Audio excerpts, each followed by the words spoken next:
নমস্কার। আজ আপনারা শুনবেন সৈয়দ মুস্তাফা সিরাজের লেখা কর্নেল সিরিজ থেকে সবুজ বনের ভয়ঙ্কর, আজ তৃতীয় এবং অন্তিম পর্ব। গল্পটি ভালো লাগলে আমাদের চ্যানেলটি সাবস্ক্রাইব করতে ভুলবেন না কিন্তু। চলুন তাহলে গল্পটি শুনে নেওয়া যাক। ফাঁকা মাঠে গিয়ে পড়তেই হত্যাকারীর অমানুষিক গর্জন আর আক্রান্তের আর্তনাদ ক্রমশ মিলিয়ে গেল। অমনি আমার সম্বিত ফিরে এলো। মনে পড়ে গেল সকালের সেই স্টপ ইট বলে ধমকের কথা। কিয়োটা দ্বীপে এইসব অদ্ভুত চিৎকার চেঁচামেচি যে নিছক অতীতের কিছু ঘটনার অলীক প্রতিধ্বনি, তাতে ভুল নেই। হাতের পাথরটা ফেলে দিলাম, কিন্তু অবাক লাগলো নিজের এই উত্তেজনার উন্মাদনা দেখে। আমি কি খুব শিগগির পাগল হয়ে যাব? এই অত্যাশ্চর্য দ্বীপ আমাকে বদ্ধ পাগলে পরিণত করে ফেলবে যদি না আমি সচেতন থাকি প্রতি মুহূর্তে। খাঁড়ির ধারে যেতে যেতে সকালে করুণ বেহালা সুর শুনে আমি তো কেঁদে ফেলেছিলুম। ভাগ্যিস প্রচণ্ড খিদে আমার মানসিক সুস্থতা ফিরিয়ে দিয়েছিল। শান্তভাবে দাঁড়িয়ে ভাবছিলুম, আমি জয়ন্ত চৌধুরী, কলকাতার দৈনিক সত্যসেবক পত্রিকার সাংবাদিক। ঘটনাচক্রেই ভুতুড়ে দ্বীপে এসে পৌঁছেছি। আমার মাথাটা ঠিক রাখতেই হবে। এইসব বিচিত্র প্রাণবন্ত ও সচেতন উদ্ভিদের ব্যাপার স্যাপার খুঁটিয়ে জানতে এবং বুঝতে হবে। ভুলকে যাওয়া চলবে না। আমার খুব কাছেই একটা ফুট চারেক উঁচু চওড়া পাতাওয়ালা ঝোপ ছিল। তার ডগায় বেগুনি রঙের থোকা থোকা ফুল। ফুলের ডাঁটিগুলো সুরের মতো দেখতে। হঠাৎ সুড়সুড়ি খেয়ে চমকে উঠে দেখি কয়েকটা ফুলওয়ালা সুর আমার ছেঁড়া শার্টের ভেতর দিয়ে পাঁজরে ঘষা খাচ্ছে। একটু সরে গেলুম। সুরগুলো আমার নাগাল পেতে ঘুরে এলো। কি করে দেখার জন্য আমি হাত বাড়িয়ে দিলুম। আমার হাতটা পিঁচিয়ে ধরল। সঙ্গে সঙ্গে ছাড়িয়ে নিলুম এক ঝটকায়। তারপর দেখি ঝোপটা ভীষণ কাঁপতে কাঁপতে এপাশে ওপাশে লুটোপুটি খাওয়ার তাল করছে। সঙ্গে সঙ্গে টের পেলুম ঝোপটা তার নিঃশব্দ ভাষায় খিলখিল করে হাসছে। আমার সঙ্গে দুষ্টুমি করছিল বুঝি। আমার ভয় পাওয়া দেখে এখন হেসে বাঁচে না। আমি ভিংচি কেটে বললুম, লজ্জা করে না হাসতে? আমার মতো দুর্ভাগার সঙ্গে রসিকতা করতে একটুও বাজছে না। রাগ করে হাঁটতে হাঁটতে অনেকটা তফাতে চলে গেলুম। এখানে পায়ের তলায় ঘাস যেন ঘাস নয়, মখমলে মোড়া ফোম। কয়েক টুকরো পাথরের ভেতর থেকে একটা লিকলিকে গাছ উঠেছে, আমার মাথার সমান উঁচু। পাতাগুলো দেবদারুর মতো দেখতে। গাছটায় পিচ ফলের মতো অজস্র ফল ধরে আছে। দেখা যাক এই গাছটা আমাকে একটা ফল দেয় কিনা। ভাবা মাত্র গাছটা আমার দিকে ঝুঁকে এলো। এমনকি একটা ফলে ভর্তি ডাল এগিয়ে এসে আমার ঠোঁট স্পর্শ করল। মুখ সরিয়ে নিতে গিয়ে মনে হলো এই দয়ালু বৃক্ষমশায় আমাকে যখন তার ফল খাওয়াতে চাইছে তখন প্রত্যাখ্যান করা উচিত হবে না।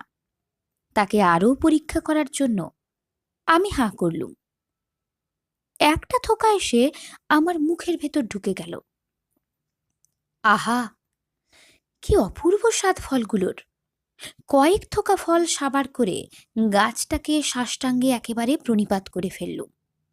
তারপর দারুণ স্ফূর্তি লাগলো। খোলা বিরাট মাঠটায় দৌড়তে শুরু করলুম। কখনো ডিগবাজি খেয়ে, কখনো ছুটোছুটি করে, একটি ধেড়ে শিশু হয়ে পাখির ঝাঁকের পেছনে তাড়া করে সে এক উদ্দাম স্ফূর্তি। তারপর গান গাইতে ইচ্ছে করল। তারপরে গান ধরলুম। মাথায় যা এলো সেই কথা দিয়ে আগডুম বাগডুম একখানা বিকট গান। স্বর্গে এসে গেছি ভাই রে, স্বর্গে এসে গেছি, হো হো, স্বর্গে এসে গেছি। কতক্ষণ পরে আমার সম্বিত ফিরল। থমকে দাঁড়ালুম। আমি কি করছি? সর্বনাশ, পাগলামির লক্ষণ যে ফুটে বেরোচ্ছে আমার আচরণ। ফ্যাল ফ্যাল করে তাকিয়ে রইলুম। কখন বিকেলে গাঢ় পাটকিলে রঙের রোদ ফুরিয়ে ধূসরতা ঘনিয়ে উঠেছে, চারপাশে নীলাভ কুয়াশা জমে উঠেছে।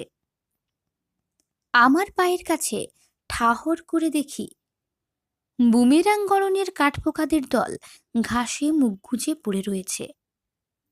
আতকে উঠে সরে গেলুম। তারপর সোজা পূবের বিচের দিকে হন হন করে চলতে থাকলুম। ওদিকটা ফাঁকা। সমুদ্র জুড়ে আবছা লালচে আভা মিলিয়ে গেল।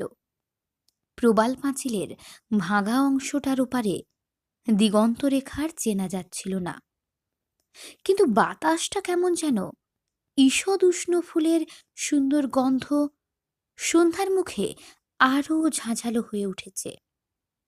ওপর দিকটায় পাথরের চওড়া চাতাল মতো একটা জায়গায় বসে পড়লুম। সুরের মতো শীষওয়ালা সেই বেগুনি ফুলের আচরণের কথা মনে পড়ছিল। মনে পড়ছিল ফলদাতা শীর্ণ গাছটার কথাও। এর একটা বিজ্ঞানসম্মত ব্যাখ্যা থাকা উচিত বই কি। কোনো লতানে গাছ কোনো জিনিসকে আঁকড়ে ধরে পেঁচিয়ে ওপরে ওঠার চেষ্টা করে, এতে তার বহুক্ষণ সময় লাগে। এমন যদি হয় লতানে গাছটার এই গতিকে বাড়িয়ে দেওয়া যায়, তাহলে কি হবে? ওই বেগুনি ফুলের শীষের মতোই আচরণ করবে নাকি? তাকে ঝাঁকুনি দিয়ে নাড়িয়ে দিয়েছিল মনে পড়েছে। একটা ব্যাখ্যা এ থেকে মেলে, আমার শরীর থেকে খানিকটা গতিশক্তি সঞ্চারিত হয়েছিল গাছটার মধ্যে। তার সঙ্গে যদি তার নিজের গতিশক্তি যোগ করা হয়, তাহলে দ্বিগুণ গতির চাপে সে কাঁপবে, কিছুক্ষণ ধরে আন্দোলিত হবে। এ তো স্বাভাবিক ব্যাপার। আর ওই ফলের গাছটার মধ্যে এমন কোনো উপাদান আছে, আমার শরীরের কোনো উপাদান যাকে আকর্ষণ করতে পারে। হয়তো আমার মুখের ভেতর সেই আকর্ষণ জিনিসটা আছে, চুম্বকের মতো তার টান। আমার সাধারণ বুদ্ধিতে এইসব ব্যাখ্যা দাঁড় করিয়ে ফেললুম। সেই চিৎকার চেঁচামেচির একটা ব্যাখ্যা আগেই এসেছে। এ বিশ্বের স্পেস বলতে যা বোঝায় তা কিন্তু আদতে শূন্য নয়। আধুনিক বিজ্ঞানীর মতে শূন্যস্থান বলে কিছু নেই, আর স্পেসে সব ধ্বনি আসলে স্পন্দনের তরঙ্গরেখা হয়ে অনন্তকাল আঁকা থেকে যায়। তেমনই সব দৃশ্যের চিত্ররূপও হয়তো স্থান কালব্যাপী অক্ষয় হয়ে থাকে। হিরোশিমায় অ্যাটম বোমা পড়ার সময়কার দৃশ্যগুলি পরবর্তী সময় বহু রাত্রে ভেসে উঠতে দেখা গেছে। ঠিক তেমন করে বহু বছর আগের কোনো চিৎকার এই কিয়োটা দ্বীপের উদ্ভিদের কোষে কোষে তরঙ্গ রেখা হয়ে গ্রামোফোন রেকর্ড বা ক্যাসেট টেপের মতো আঁকা হয়ে গেছে। কোনো কোনো সময় প্রাকৃতিক কারণেই রেকর্ডগুলি বেঁচে ওঠে। প্রকৃতিতে তো সত্যি করে ধ্বংস বলে কিছু নেই। একদিক থেকে যা ধ্বংস, অন্যদিক থেকে তাই সৃষ্টি। কোনো কিছু শূন্যে নিঃশেষিত হওয়ার নয়, সব কিছু রূপান্তর আছে, ধ্বংস নেই। কিন্তু কবে যে কত বছর আগে কে কাকে নিষেধ করেছিল স্টপ ইট বলে? কি করেছিল অন্য লোকটি যে তাকে থামতে বলতে হয়েছিল? আর কেই বা আই মাস্ট কিল ইউ বলে হিংসায় গর্জন করে ঝাঁপিয়ে পড়েছিল কার ওপর? তারা কারা? ভাষা শুনে মনে হয় তারা ইংরেজ। নিশ্চয়ই দ্বীপের কোথাও তাদের কোনো চিহ্ন এখনো খুঁজে পাওয়া যাবে। প্রিয়বর্ধন বলেছিল এই দ্বীপে নাকি জলদস্যুদের গুপ্তধন লুকোনো আছে। তারা কি একদল জলদস্যু? প্রবাল পাঁচিলে ধাক্কা লেগেই কি জাহাজডুবি হয়ে তারা এই দ্বীপে আশ্রয় নিয়েছিল? হঠাৎ কোথায় ক্ষীণ সুরে মাউথ অর্গান বেজে উঠল। আমি আর বসে থাকতে পারলুম না। সুর লক্ষ্য করে এগিয়ে গেলুম আবছা অন্ধকারে। সুরটা আসছে সোজাসুজি দক্ষিণ দিক থেকে। বীজ ধরে কিছু দূর এগিয়ে গিয়ে ডান দিকে তাকালাম। তারপর চেঁচিয়ে বললুম, কে তুমি? বাজনা থেমে গেল। কয়েকবার অকারণে ডাকাডাকি করে সমুদ্রের দিকে এগিয়ে গেলুম। জলের ধারে পৌঁছতেই কালো একটা জিনিস চোখে পড়ল। একটু ঝুঁকে দেখেই চমকে উঠলুম। মানুষই বটে। অমনি মনে হলো, প্রিয়বর্ধন নয় তো? প্রিয়বর্ধন হতেও পারে, নাও পারে। কি ওটা দিবে সবকিছু উল্টোপাল্টা ব্যাপার। কিন্তু আজ সারাটা দিন একটা অদ্ভুত মানসিকতা নিয়ে কাটিয়েছি। প্রিয়বর্ধনের কথা যেন ভুলে গিয়েছিলুম। কদাচিৎ তার কথা মনে পড়লেও আমল দিইনি। আসলে নিজেকে নিয়েই ব্যস্ত থেকেছি। ইস, কি অকৃতজ্ঞ আমি! আমি দিব্যি তীরে পৌঁছতে পারলুম, আর সে বেচারা কোথায় অসহায় হয়ে ভেসে গেল। তাকে বাঁচানোর চেষ্টা করা দূরে থাক, তাকে খুঁজে দেখার চেষ্টাও করলুম না। নিজের ওপর খাপ্পা হতে নিঃসার দেহটার গায়ে হাত রাখলুম। বুকে স্পন্দন অনুভব করে বোঝা গেল, যাই হোক, লোকটা মরেনি। কিন্তু এই অন্ধকারে যে প্রিয়বর্ধন কিনা বোঝার উপায় নেই। লোকটিকে কিছুক্ষণ উত্তাপ দিতে পারলে তার জ্ঞান ফিরে আসবে, কিন্তু অন্ধকারে শুকনো কাঠ খুঁজে আনাই সমস্যা। পা দুটো জলে এবং শরীর ডাঙায় পড়ে আছে লোকটার। ঢেউ এসে তার পায়ের ওপর আছড়ে পড়ছে। তবে অনুমান, জোয়ার ও ভাটার মাঝামাঝি সময় লোকটা এখানে পৌঁছেছে, কিংবা এমনও হতে পারে ঢেউয়ে ভেসে এসেছে, আবার ভেসে যেতে পারে জোয়ারের টানে। বালির ওপর তাকে টানতে টানতে উঁচু জায়গায় নিয়ে গেলুম। তারপর কি করা যায় ভাবছি, হঠাৎ লোকটা অস্পষ্ট শব্দ করল। তাকে ঝাঁকুনি দিয়ে চেতনা ফেরানোর চেষ্টা করলুম, কিন্তু আর কোনো সাড়া পাওয়া গেল না। তাকে ফেলে চলে যেতে পারি না, আর যাবই বা কোথায়? একটু তফাতে আমি বালির ওপর চিত হয়ে শুয়ে পড়লুম। অচেতন হোক কিংবা মরাই হোক, জনমানবহীন দ্বীপে মাঝে মাঝে ওইসব ভৌতিক চিৎকার আর বাজনার মধ্যে অন্তত একজন মানুষের কাছে শুয়ে থাকাটা অনেক ভালো, মনের জোর পাওয়া যায়। ঘুম ভাঙল রোদের তাপ লেগে। সঙ্গে সঙ্গে আমার সঙ্গীর কথা মনে পড়ল। ধুড়মুড় করে উঠে দেখি তার পাত্তা নেই। এ তো ভারী ভয়ের কথা। কোনো জন্তু জানোয়ারে তুলে নিয়ে যায়নি তো? এদিকে ওদিকে তাকিয়ে তাকে খুঁজছি। সেই সময় অজানা ভাষায় একটা চেঁচামেচি কানে এলো। ঝটপট করে উঠে দাঁড়াতেই চোখে পড়ল, ঘাসের মাঠে দুহাত ওপরে তুলে চেঁচাতে চেঁচাতে এদিকেই দৌড়ে আসছে আমার মতো ছেঁড়া খোঁড়া পোশাক পরা এক পাগলাটে মূর্তি। এবং সে আর কেউ নয়, শ্রীমান প্রিয়বর্ধন। আমাকে দেখে সে চেঁচিয়ে উঠল আগেকার মতো ভাঙা ভাঙা ইংরেজিতে, পালাও পালাও! দৌড়ে আমার পাশ কাটিয়ে সে জলে ঝাঁপ দেওয়ার উপক্রম করলে আমি তাকে ধরে ফেললুম। প্রিয়বর্ধন হাঁপাতে হাঁপাতে বলল, ভূত ভূত, এ দ্বীপে ভূতের আস্তানা আছে, জয়ন্ত। তাকে ধাতস্থ করতে বেগ পেতে হলো। অনেক বুঝিয়ে সুঝিয়ে শান্ত করার পর আগাগোড়া মোটামুটি সব ঘটনা বললাম। সে কান খাড়া করে শুনে একটু হাসল। তোমার সঙ্গে আমার ভাগ্য জড়িয়ে গেছে। তবে তুমি ওই যে বললে সারা রাত আমাকে চিনতে পারোনি, উম এটা তোমার উচিত হয়নি জয়ন্ত। উম আমি হলে ঘোর অন্ধকারেও তোমাকে ছুঁয়েই টের পেতুম। সূর্যের তাপ পেয়ে আমার জ্ঞান ফিরে দেখি পাশে তুমি। উম আমি তো হতভম্ব একেবারে। ঘুমোচ্ছ দেখে আর জাগালুম না। জলটা যা ঘোলা, একটাও মাছ দেখা গেল না। তখন ওদিকে গেলুম, দেখি কিছু খাদ্য জোগাড় করা যায় কিনা, অন্তত শুকনো নারকোল গোটা কতক। কিন্তু এমন অখাদ্য দ্বীপ কে কবে দেখেছে! সেখানে নারকেল গাছের বালাই নেই। খানিকটা গিয়ে চোখে পড়লো একটা আপেল গাছ। যেই হাত বাড়িয়েছি, বললে বিশ্বাস করবে না, গাছের একটা ছিপছিপে ডাল উম, সাঁই করে চাবুকের মতো আমার ওপর পড়লো। তারপর আবার একটা, আবার। লোক নেই, জন নেই, অথচ আমাকে চিপটি মারছে। ভাবস। হাসতে হাসতে বললুম, আপেল গাছটার তো আমাকে পছন্দ হয়নি।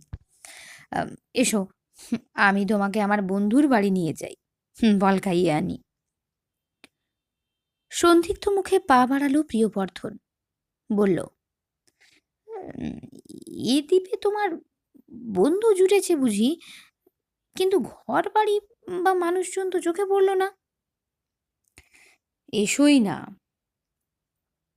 বলে কয়েক পা এগিয়ে গেছি।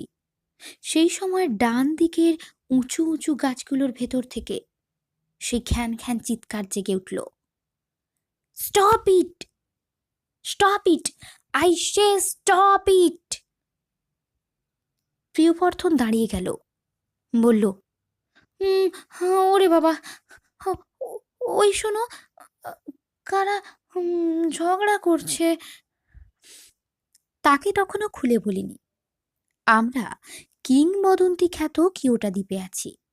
বললে তার প্রতিক্রিয়া কি হবে বুঝতে পারছিলুম না, কারণ এ দ্বীপে নাকি গুপ্তধন আছে বলে তার বিশ্বাস আছে।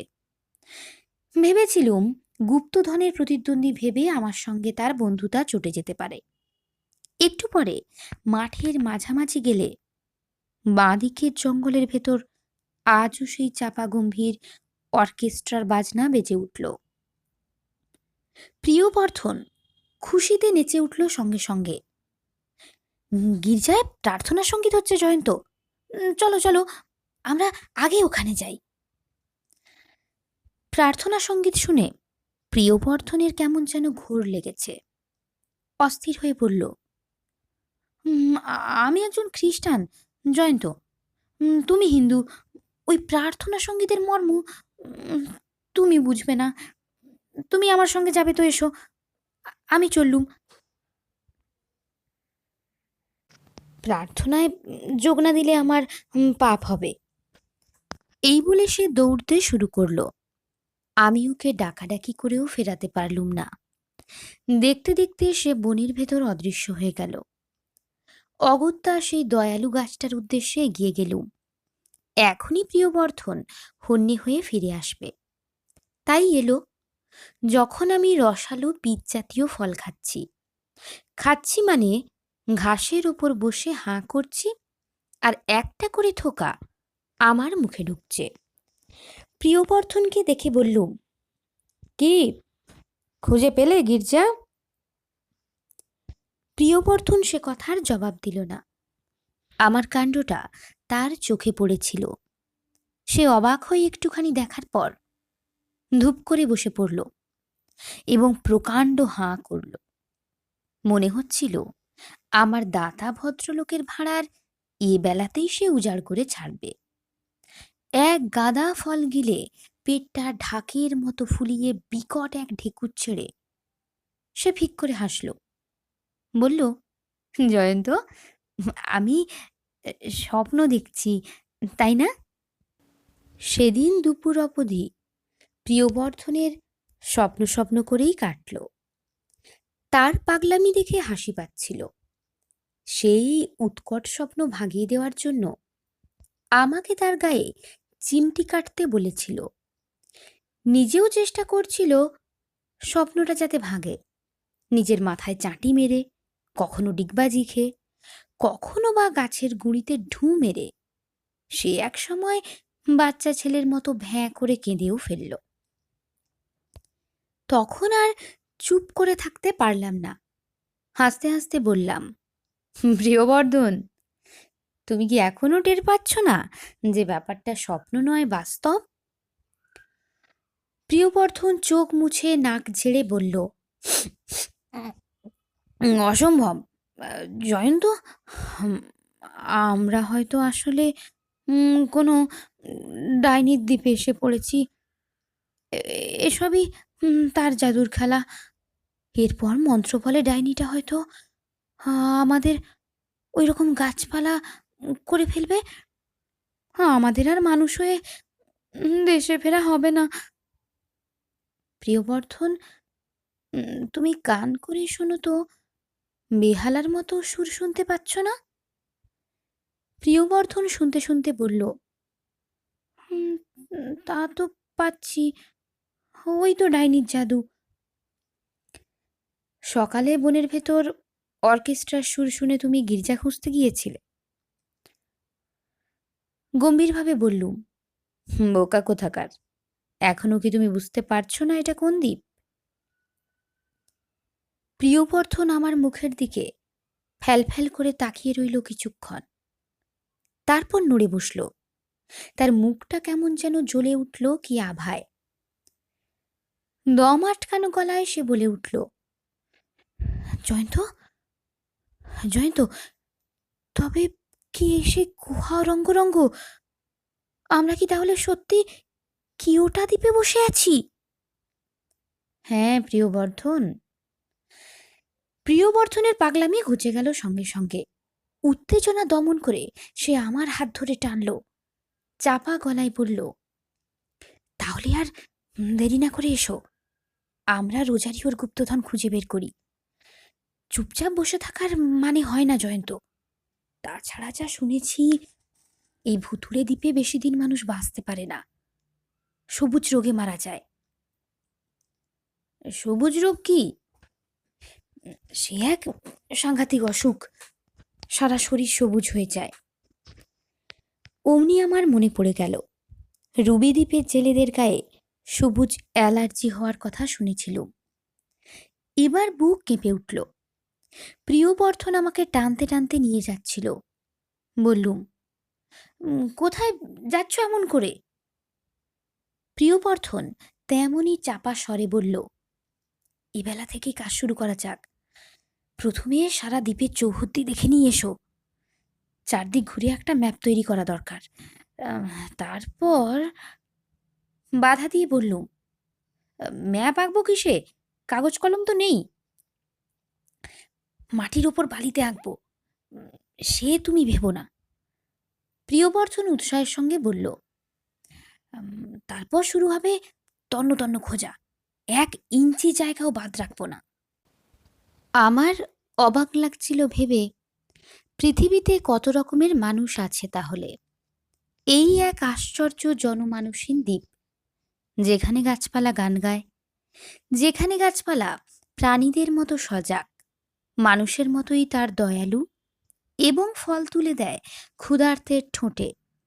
এমন বিচিত্র এক ভূখণ্ডের বিস্ময়কর ঘটনাবলীর দিকে প্রিয়বর্ধনের বিন্দুমাত্র আগ্রহ নেই। সে লুকোনো সোনাদানার প্রচণ্ড লোভে অস্থির হয়ে উঠেছে। বিড়বিড় করছে, রোজারিওর গুপ্তধন, রোজারিওর গুপ্তধন।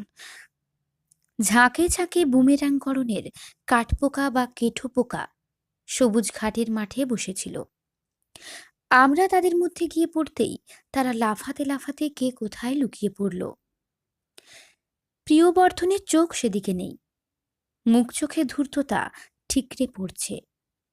মাঝে মাঝে বলছে, আমরা রাজা হয়ে যাব জয়ন্ত, রোজারিও ধনরত্ন পেলে আর পরোয়া নেই।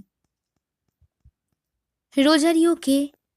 সে কথা কয়েকবার জিজ্ঞেস করেও জবাব পেলুম না। তখন ভাবলুম, নিশ্চয়ই কোনো প্রাচীন জলদস্যু হবে। রাজাকো ক্যারিবো কিয়াং, সবাই তাহলে এই জলদস্যুর পুঁতে রাখা গুপ্তধনের জন্যে হন্যে হয়ে পরস্পর লড়াই করেছে। রাজাকুর প্রাণ গেছে, ক্যারিবো আর কিয়াং এখনো জীবিত। এখন কোথায় তারা কে জানে। ক্যারিবোর সঙ্গে ডাইনির দ্বীপে আমাদের দেখা হয়েছে। তার মোটরবোট চুরি করে আমরা পালিয়ে এসেছি। ক্যারিবোর দশা কি হয়েছে তাও বলা কঠিন। তারপর মনে পড়ল কর্নেল নীলাদ্রি সরকারের কথা, ডক্টর বিকর্ণ, ক্যাপ্টেন বুগেনভিলি আর রমিলার কথা। মন অমনি খারাপ হয়ে গেল। নৌবাহিনীর সাহায্যে তাঁরা কি রুবি দ্বীপের চারপাশের সমুদ্রে আমার মৃতদেহ খুঁজে বেড়াচ্ছেন এখনো? আচ্ছা, ক্যাপ্টেন বুগেনভিলি তো এই দ্বীপে এসে পড়েছিলেন। তাঁর কি পথের কথা মনে নেই একটুও?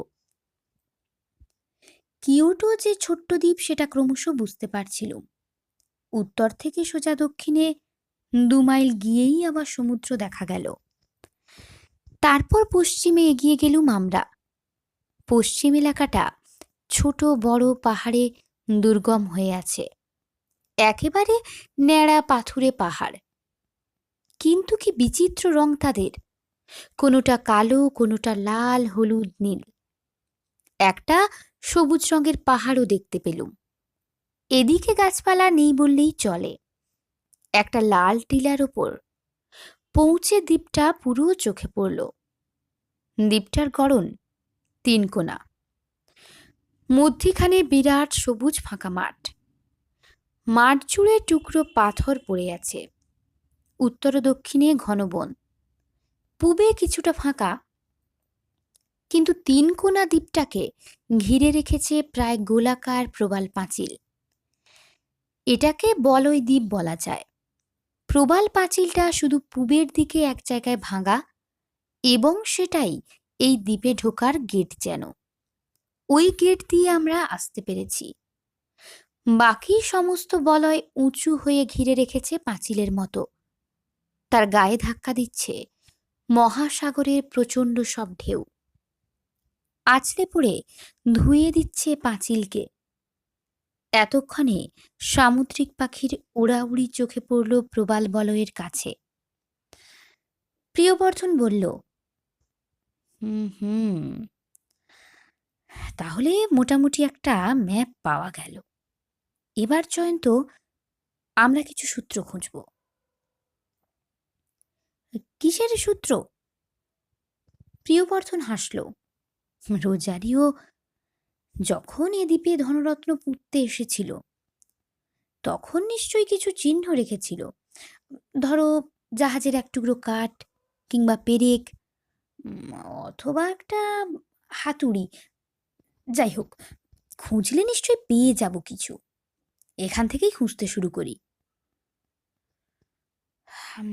প্রিয়বর্ধন, এ দ্বীপে যেই এসেছে তাকে আসতে হয়েছে পূবের ওই ভাঙা জায়গাটা দিয়ে। কাজেই আমার কথা কেড়ে প্রিয়বর্ধন বলল, ওয়ে বোকারাম, যেখান দিয়েই আসুক গুপ্তধন লুকোনোর জন্য দুর্গম জায়গা সে বেছে নেবে কি না? তা ঠিক। দুর্গম জায়গা বলতে দেখছি এই পাহাড়ি এলাকার ওই ঘন জঙ্গল। এখান থেকেই শুরু করি বলে প্রবল উৎসাহে সে টিলা থেকে নামতে থাকল। তাকে অনুসরণ করলুম। দুপুর গড়িয়ে গেছে। এত ঘোরাঘুরি করছি অথচ একটুও ক্লান্তি লাগছে না। নিশ্চয়ই সেই ফলের গুণ। টিলার নিচে পৌঁছে একটা পাহাড়ি খাদের দিকে পা বাড়ালো প্রিয়বর্ধন। ডান দিকে একটা চিপচিপে চেহারার গাছ দাঁড়িয়ে রয়েছে। সেই গাছটা হঠাৎ পিয়ানোর বাজনা বাজাতে শুরু করল। কি মন মাতানো সে সুর!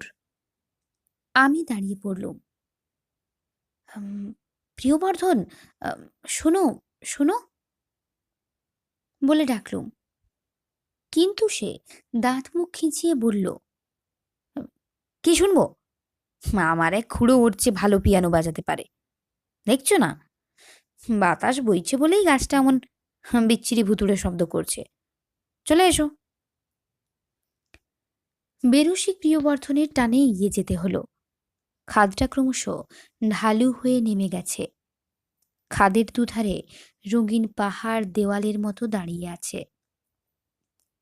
কয়েক পা এগিয়ে প্রিয়বর্ধন হঠাৎ বসে পড়ল। তারপর উত্তেজিতভাবে বলল, পাওয়া গেছে, পাওয়া গেছে। গিয়ে দেখি একটা মরচে ধরা লোহার রড মাটির ভেতর কাত হয়ে ঢুকে রয়েছে। সেটা টানাটানি করতেই খানিকটা চাবড়া উঠে গেল মাটির। তারপর যা দেখলুম, ভয়ে বিস্ময়ে শিউরে উঠলুম। ওটা রড নয়, আসলে একটা তলোয়ারের বাঁট, আর চাবড়ার তলায় একটা মানুষের কঙ্কাল দেখা যাচ্ছে। তলোয়ারটা কঙ্কালের ভেতরে বেঁধে রয়েছে। রুদ্ধশ্বাসে বললুম, প্রিয়বর্ধন, কেউ এই মানুষটাকে তলোয়ার বিধিয়ে খুন করেছিল। সেই অবস্থায় পড়েছিল মৃতদেহটা। বছরের পর বছর বৃষ্টিতে মাটি ধুয়ে ঢালু খাদে এসে জমেছে, আর ওকে ঢেকে ফেলেছে। প্রিয়বর্ধন বলল, এ তাহলে নিশ্চয়ই রোজারিও দলের লোক। এসো, এগিয়ে গেলে আমরা কিছু সূত্র পাব।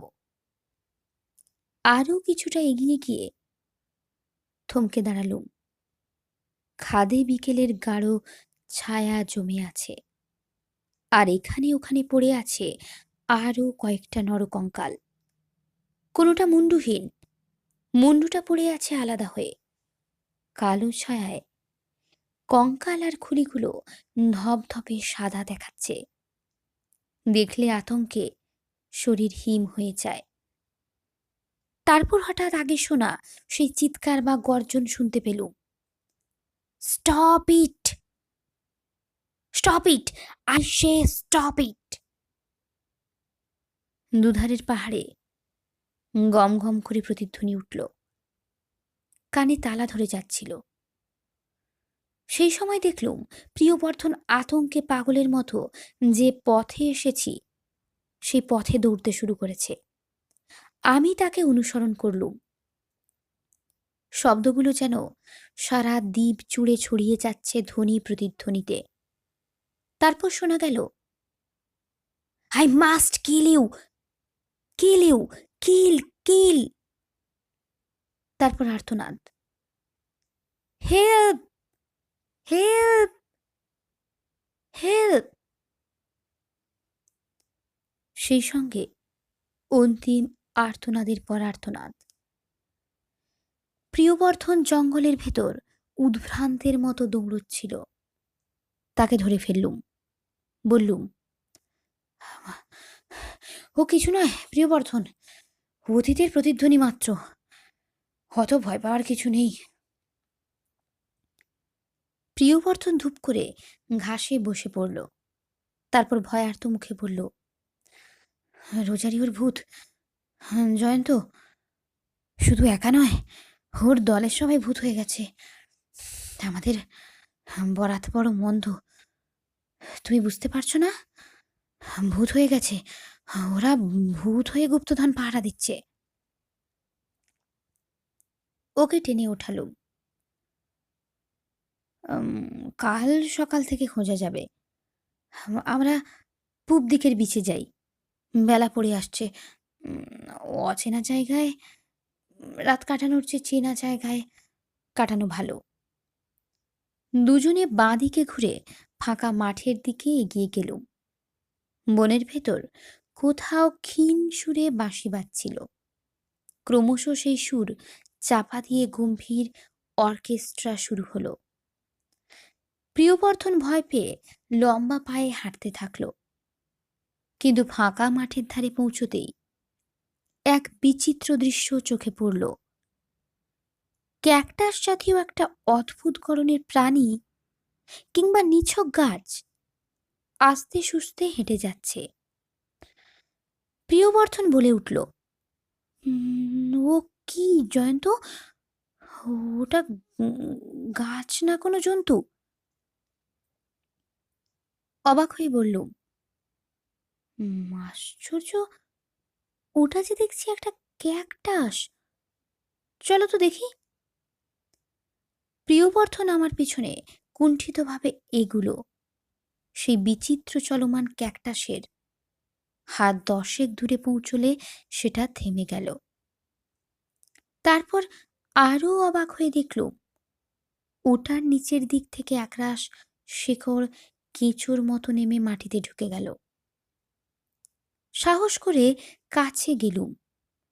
সত্যি ক্যাকটাসই বটে। এমন বিদঘুটে চলমান ক্যাকটাস দেখে আমি হতবুদ্ধি হয়ে দাঁড়িয়ে রইলুম কিছুক্ষণ। প্রিয়বর্ধনের তাড়ায় এগিয়ে যেতে হলো। কিছু দূরে গিয়ে একবার পিছু ফিরে দেখলুম অদ্ভুত ক্যাকটাস জীবটি আবার চলতে শুরু করেছে। বললুম, প্রিয়বর্ধন, তাহলে দেখা যাচ্ছে চলমান উদ্ভিদও পৃথিবীতে আছে। কে জানে সৃষ্টি ছাড়া দ্বীপে আরও কত বিচিত্র উদ্ভিদ দেখতে পাবো। প্রিয়বর্ধন সে কথায় কান না করে একটু হেসে বলল, "হুঁ, আবার কিন্তু খিদে পেয়েছে।"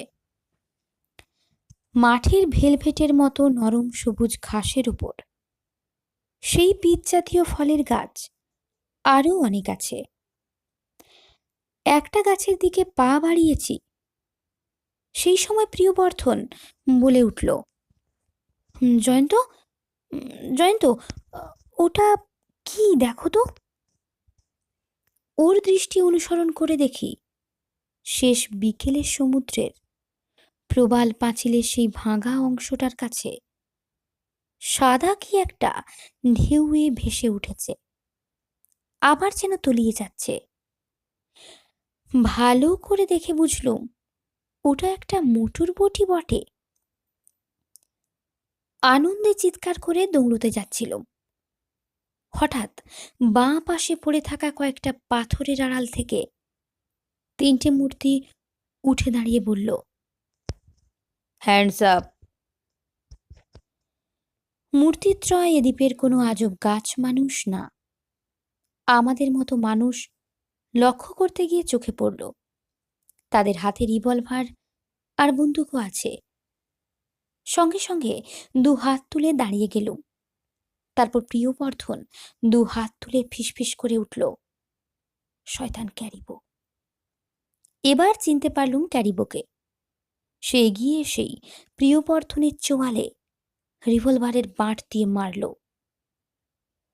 প্রিয়বর্ধন পড়ে গেল। তারপর ক্যারিবো আমার দিকে ঘুরে কুৎসিত হেসে বলল, এই যে কলকাতাওয়ালা বাঙালি বাবু, মোটর বোট চুরির শাস্তি কত ভয়ঙ্কর একটু একটু করে টের পাবে এবার। ফুতাং, হেকে বিচে নিয়ে চল। আর উঁচু, তুই ওই 2 আসলা বদমাসটাকে তুলে নিয়ে আয়। গরিলার মতো চেহারা, সম্ভবত মালয়ের লোক, সে ফুতাং এসে আমার ঘাড় ধরল। ওর অন্য হাতে বন্দুক। কিছু করার নেই। উংচু নামে বেটে হিংস্র চেহারার লোকটার গায়ে যেন দৈত্যের বল। সে প্রিয়বর্ধনকে পুতুলের মতো কাঁধে তুলে নিয়ে চলল পূবের বিচের দিকে। প্রিয়বর্ধন অজ্ঞান হয়ে গেছে, কষবে রক্ত গড়াচ্ছে। বিচের বালিতে আমাকে ধাক্কা মেরে দিল ফুতাং। ক্যারিবো বিকট হেসে বলল, তারপর বাঙালি বাবু, প্রথমে বলো তো গুপ্তধনের হদিশ কতটা পেলে, তারপর অন্য কথা।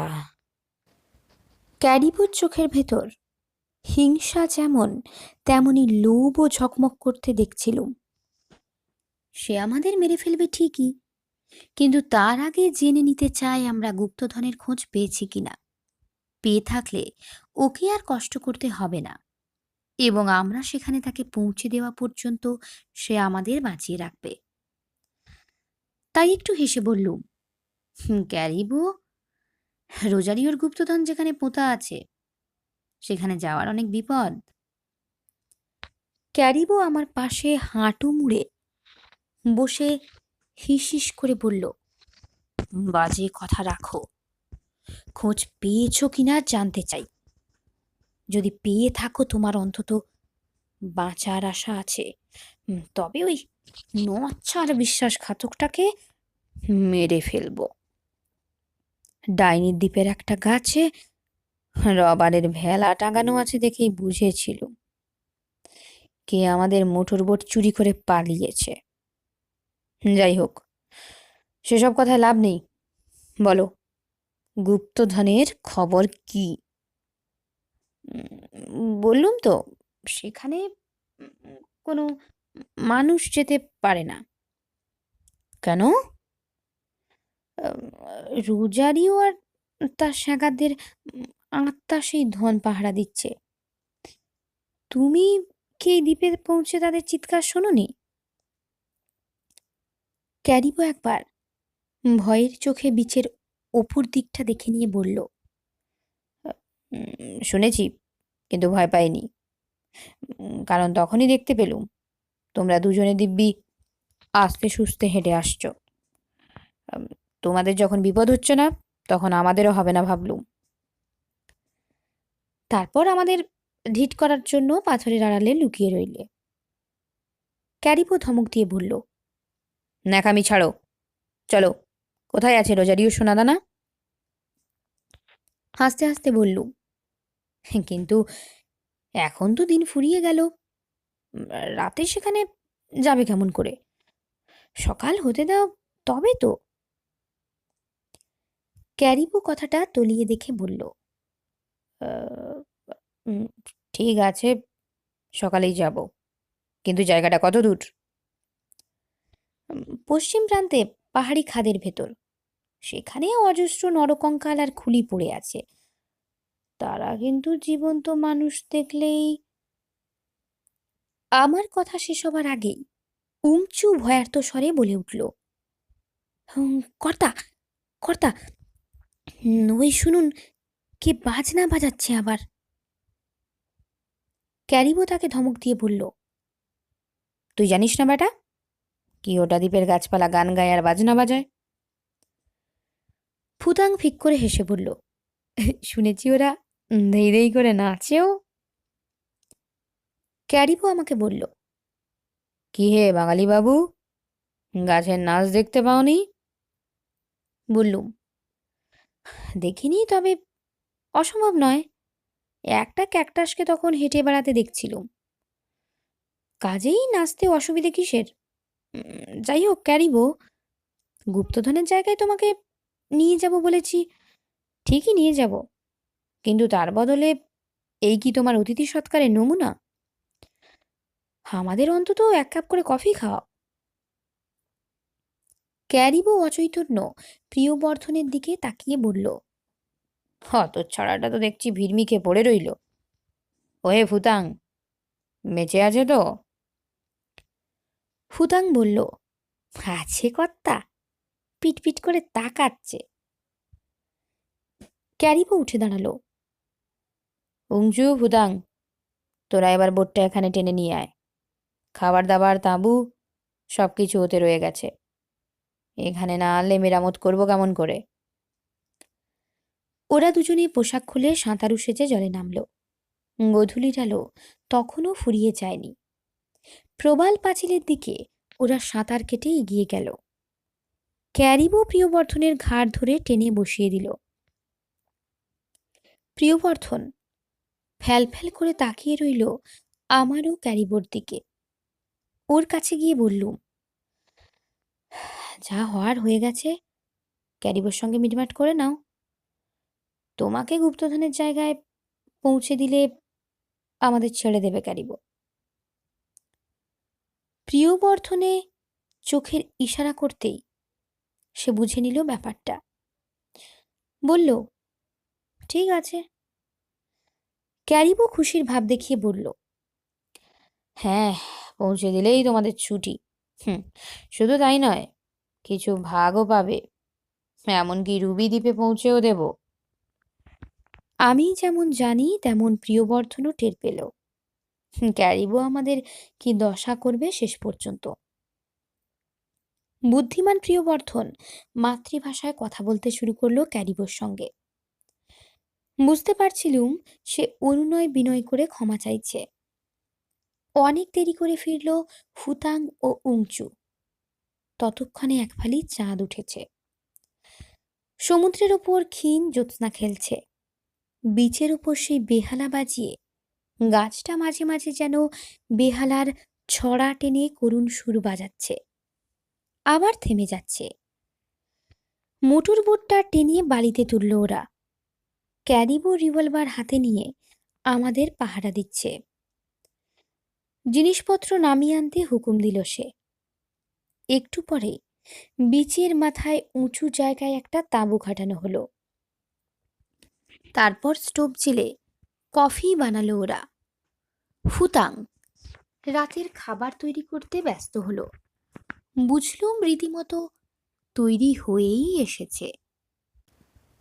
কিন্তু কিয়োটা দ্বীপের সন্ধান কিভাবে পেল বুঝতে পারলুম না। তাই বললুম, ক্যারিবো, কফির জন্য ধন্যবাদ। এবার বলো কেমন করে তোমরা এই দ্বীপের খোঁজ পেলে? ক্যারিবো ধূর্তের হাসি হেসে বলল, তোমরা যেভাবে পেয়েছিলে। আমরা 2 পা এখানে ভেসে এসেছি ক্যারিবো, বিশ্বাস করো। করছি না, কারণ আমি জানি তোমরা সেই ছোট্ট মূর্তির ভেতর লুকিয়ে রাখা কাত্তির সংকেত সূত্র উদ্ধার করতে পেরেছ। ওতে কিয়োটা দ্বীপের অক্ষাংশ দ্রাঘিমাংশ লেখা আছে। তোমরা ভেবেছিলে আমি ভীষণ বোকা। জানো না যে আমি আগেই কাত্তিটার সব চিহ্ন কাগজে কপি করে রেখেছিলুম। কিন্তু সংকেত সূত্রগুলো তো অর্ধেক মনে হয়েছিল। অন্য কাত্তিটা না পেলে। আমার কথা কেড়ে ক্যারিবো বলল, না হে বোকারাম, তা নয়। রাজাকো আসল কাত্তিটার একটা নকল বানিয়েছিল। যদি দৈবাত এটা খোয়া যায় অন্যটা থাকবে। ওর টুপির ভেতরকার কাত্তিটা নকল, আসলটা ছিল মূর্তিটার ভেতরে।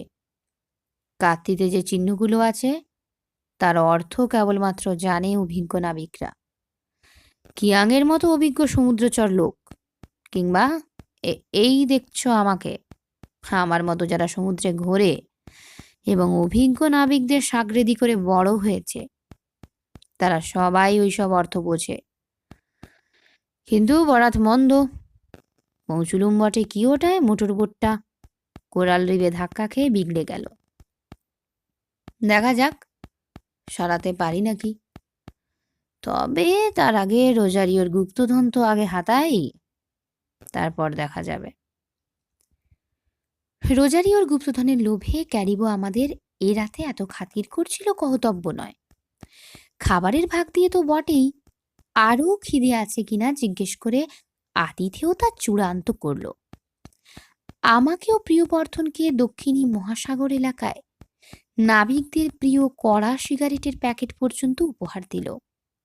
কিন্তু আমরা দুজনেই জানি শয়তানটার মনে কি ক্রূর মতলব খেলা করছে। প্রবাল বলয়ের দিকটা জ্যোৎস্নায় কালো পাঁচিলের মতো দেখাচ্ছিল। দূর থেকে আছড়ে পড়া জলের চাপা গর্জন কানে আসছিল। আমাদের পেছনে কোথায় সেই বেহালা বাজিয়ে গাছটা ঘুম ঘুম সুরে বেহালা বাজাচ্ছিল। ক্যারিবো আমাদের দুজনকে ফুতাং ও উংচুর কড়া পাহারায় রেখে ছোট্ট তাঁবুর ভেতর ক্যাম্প খাটে নাক ডাকিয়ে ঘুমোচ্ছিল। আমার চোখে ঘুম নেই, প্রিয়বর্ধনেরও নেই। দুজনে পাশাপাশি চিত হয়ে তাঁবুটার সামনে বালির উপর শুয়েছিলুম। আমাদের দুপাশে 2 প্রহরী বসে সেই বিচ্ছিরি কড়া সিগারেট টানছিল আর চাপা গলায় নিজেদের মাতৃভাষায় কথা বলছিল। এমন সময় কি একটা শব্দ হলো, খসখস শব্দ। মুখটা সাবধানে ঘুরিয়ে দেখি ক্যারিবো তাঁবুর পাশে কালো ঝোপ মতো। কোনো জন্তু নয় তো। কিয়োটা এ পর্যন্ত ময়াল সাপ ছাড়া কোনো জন্তু দেখিনি। নাকি সত্যি একটা ঝোপ? কিন্তু কাছাকাছি কোথাও ঝোপ তো দেখিনি। জায়গাটা অনেকটা খোলামেলা। তাহলে ওটা কি হতে পারে? নিশ্চয়ই কোনো জন্তু। প্রহরীরা আপন কথায় ডুবে আছে। একটু পরে দেখলুম কালো জিনিসটা নড়ে উঠল এবং এগিয়ে আসতে থাকলো। জ্যোৎস্না এতক্ষণে পরিষ্কার হয়েছে। এবার স্পষ্ট দেখতে পেলুম দিনে যে ক্যাকটাসকে হেঁটে বেড়াতে দেখেছি, এটা সেই চলমান উদ্ভিদই বটে। খসখস শব্দে প্রহরীদের চমক জাগল। তারা যেই ঘুরেছে অমনি সেই ক্যাকটাস জন্তু অক্টোপাসের অথবা মাকড়সার মতো একগুচ্ছ সুর বাড়িয়ে উংচু ও ফুতাঙ্কে জড়িয়ে ধরল। দুজনেই বিকট শব্দে চেঁচিয়ে উঠল। ক্যারিবোর ঘুম ভেঙে গেল। সে লাফ দিয়ে বেরিয়ে এলো। তার হাতে টর্চ ছিল। টর্চের আলোয় দেখল অদ্ভুত মাকড়সা ক্যাকটাস উংচু ও ফুতাঙ্কে নিয়ে খসখস আওয়াজ করতে করতে এগিয়ে চলেছে। ক্যারিবো বিস্ময়ে আতঙ্কে এমন হকচকিয়ে গেছে সে টর্চ হাতে চুপ করে দাঁড়িয়ে আছে। আমিও প্রিয়বর্ধন উঠে বসেছিলুম। প্রিয়বর্ধন কি বলে চেঁচিয়ে উঠল। নিশ্চয়ই গুলি ছুঁড়তে বলল ক্যারিবোকে, কারণ তারপরই ক্যারিবো রিভলভার উঁচিয়ে গুলি ছুঁড়তে ছুঁড়তে তাড়া করল।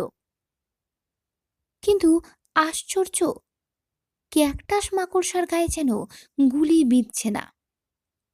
ক্যারিবোর টর্চটা উত্তেজনার ফলে হাত থেকে পড়ে গিয়ে নিভে গেছে। প্রিয়বর্ধন দৌড়ে গিয়ে টর্চটা তুলে নিল, কিন্তু সেই মুহূর্তে কোথা থেকে আরো কয়েকটা ক্যাকটাস মাকড়সা খসখস শব্দ করতে করতে ক্যারিবোকে ঘিরে ফেলল। তারপর আর ক্যারিবোকে দেখতে পেলুম না। বিচিত্র উদ্ভিদ প্রাণীর দল গুহের ভেতর ঘিরে ওকে নিয়ে চলেছে। সেই দৃশ্য দেখে প্রিয়বর্ধনের হাতে টর্চ নিভে গেল এবং সে ঠকঠক করে কাঁপতে কাঁপতে বলল, জয়ন্ত, জয়ন্ত, ডাইনিরা ওদের ধরে নিয়ে গেল। বললুম, তাহলে এবার আশা করি তুমি বুঝতে পেরেছ গুপ্তধনের লোভের শাস্তি পেল ওরা। প্রিয়বর্ধন দিব্যি কেটে বলল, তুমি ঠিকই বলেছ জয়ন্ত। আমার আর গুপ্তধনের লোভ করা উচিত নয়। তাঁবুর কাছে ফিরে এসে বললুম, যাকে কি ওটা থেকে ফেরার আর চিন্তা রইল না। মোটর বোটটা যদি তুমি মেরামত করতে পারো, আমরা সমুদ্র পাড়ি দেব। তাঁবুর সামনে স্টোভ জেলে আমরা আবার কফি তৈরি করলুম। কফি খেতে খেতে জ্যোৎস্না ভরা বনভূমির দিকে তাকিয়ে রইলুম। একটু আগের সেই বিভীষিকার কোনো আভাস নেই। বেহালা বাজিয়ে গাছটা একলা দাঁড়িয়ে কোথায় আপন মনে বেহালা বাজাচ্ছে। চারদিক ঘুম ঘুম আচ্ছন্নতা। কফি খেয়ে প্রিয়বর্ধন ভয় মাখানো গলায় বলল, জয়ন্ত, আমরা বরং পালা করে পাহারা দিই। যদি ওই ভুতুড়ে ক্যাকটাসগুলো আমাদেরও বন্দি করে নিয়ে যায়। ওকে আশ্বস্ত দিয়ে বললুম, প্রিয়বর্ধন, কিওটার উদ্ভিদেরা মানুষের মনের কথা যেন টের পায়। আমাদের মস্তিষ্কের চিন্তা তরঙ্গ হয়তো ওদের স্নায়ুতে প্রতিধ্বনি তোলে। আমরা যদি এ দ্বীপে কোনো খারাপ মতলব না আঁটি, ওরা আমাদের ক্ষতি করবে না। এসব, আমরা আরাম করে ঘুমোই। এরাতে কোনো বিপদ ঘটল না। কখন একবার কিছুক্ষণের জন্য ঘুম ভেঙে কানে এসেছিল কারা যেন মধুর সুরে গান গাইছে। এমন অপার্থিব সঙ্গীত পৃথিবীর মানুষের কণ্ঠে শোনা অসম্ভব। জ্যোৎস্নারাতে কিওটার বনভূমিতে বিশ্ব প্রকৃতি নিজের হৃদয় খুলে দিয়েছে যেন। শেষ রাতে একবার যেন শুনলুম কে কোথায় খিলখিল করে হেসে উঠল, যেন মেয়েদেরই হাসি। স্বপ্নও হতে পারে, বাস্তবও হতে পারে। পুরুষ উদ্ভিদের মতো মেয়ে উদ্ভিদও তো আছে। সকালে ক্যারিবোরা প্রচুর খাদ্যদ্রব্য, দড়িদড়া, শাবল, হাতুড়ি, এমনকি একটা বেতার ট্রান্সমিশন সেট পর্যন্ত নিয়ে এসেছে।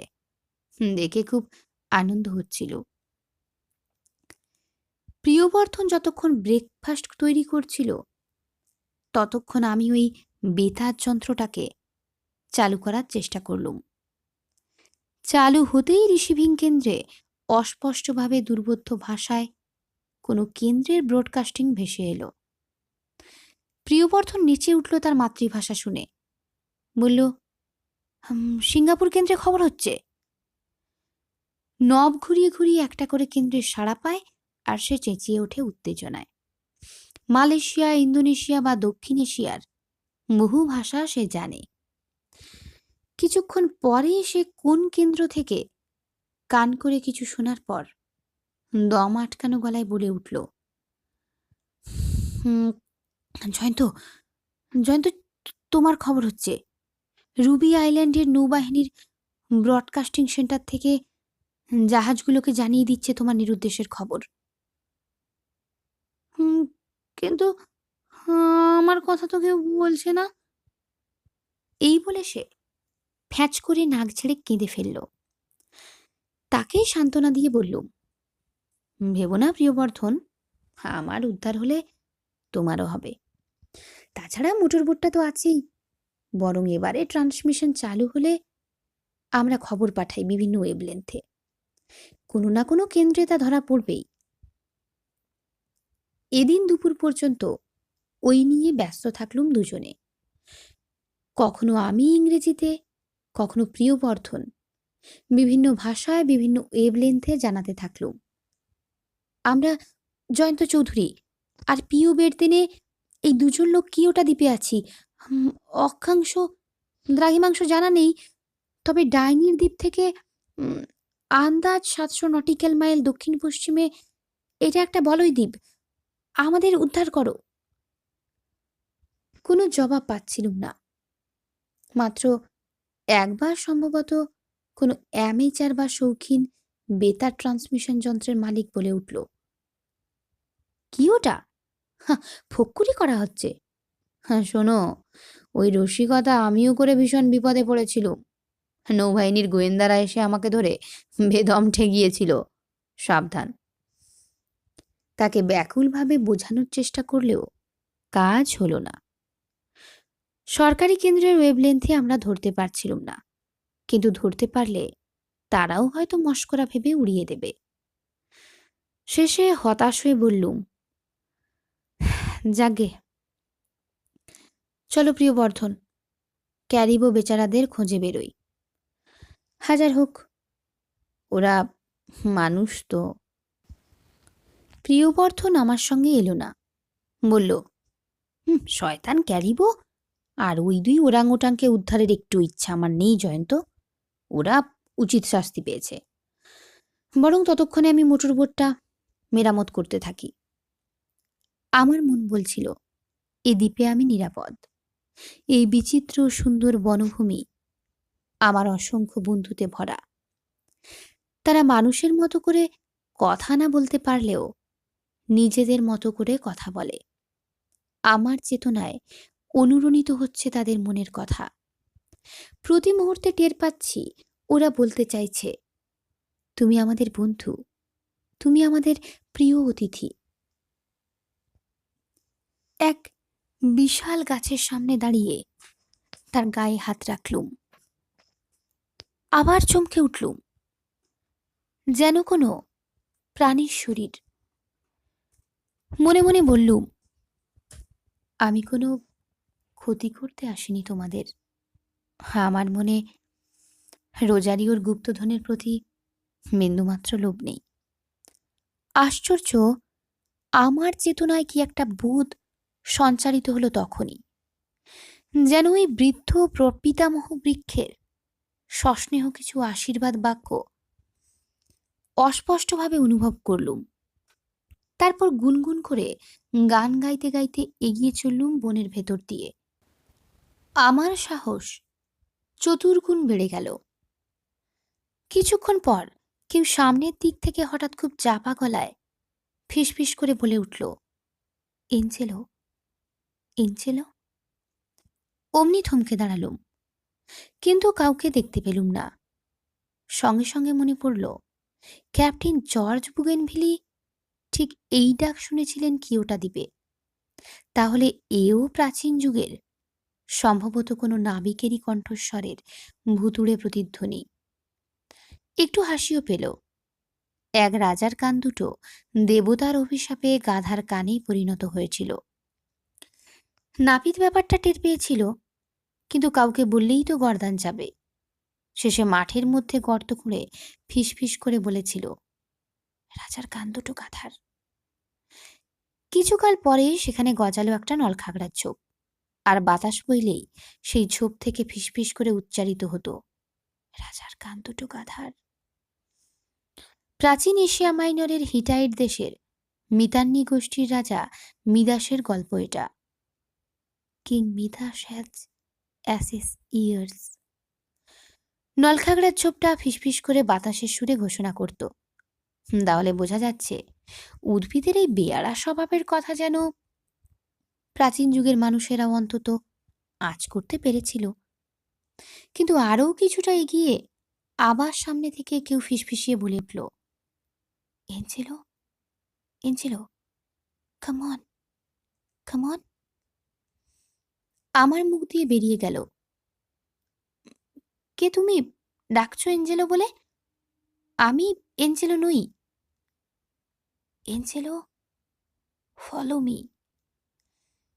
কেউ এঞ্জেলোকে বলছে আমাকে অনুসরণ করো।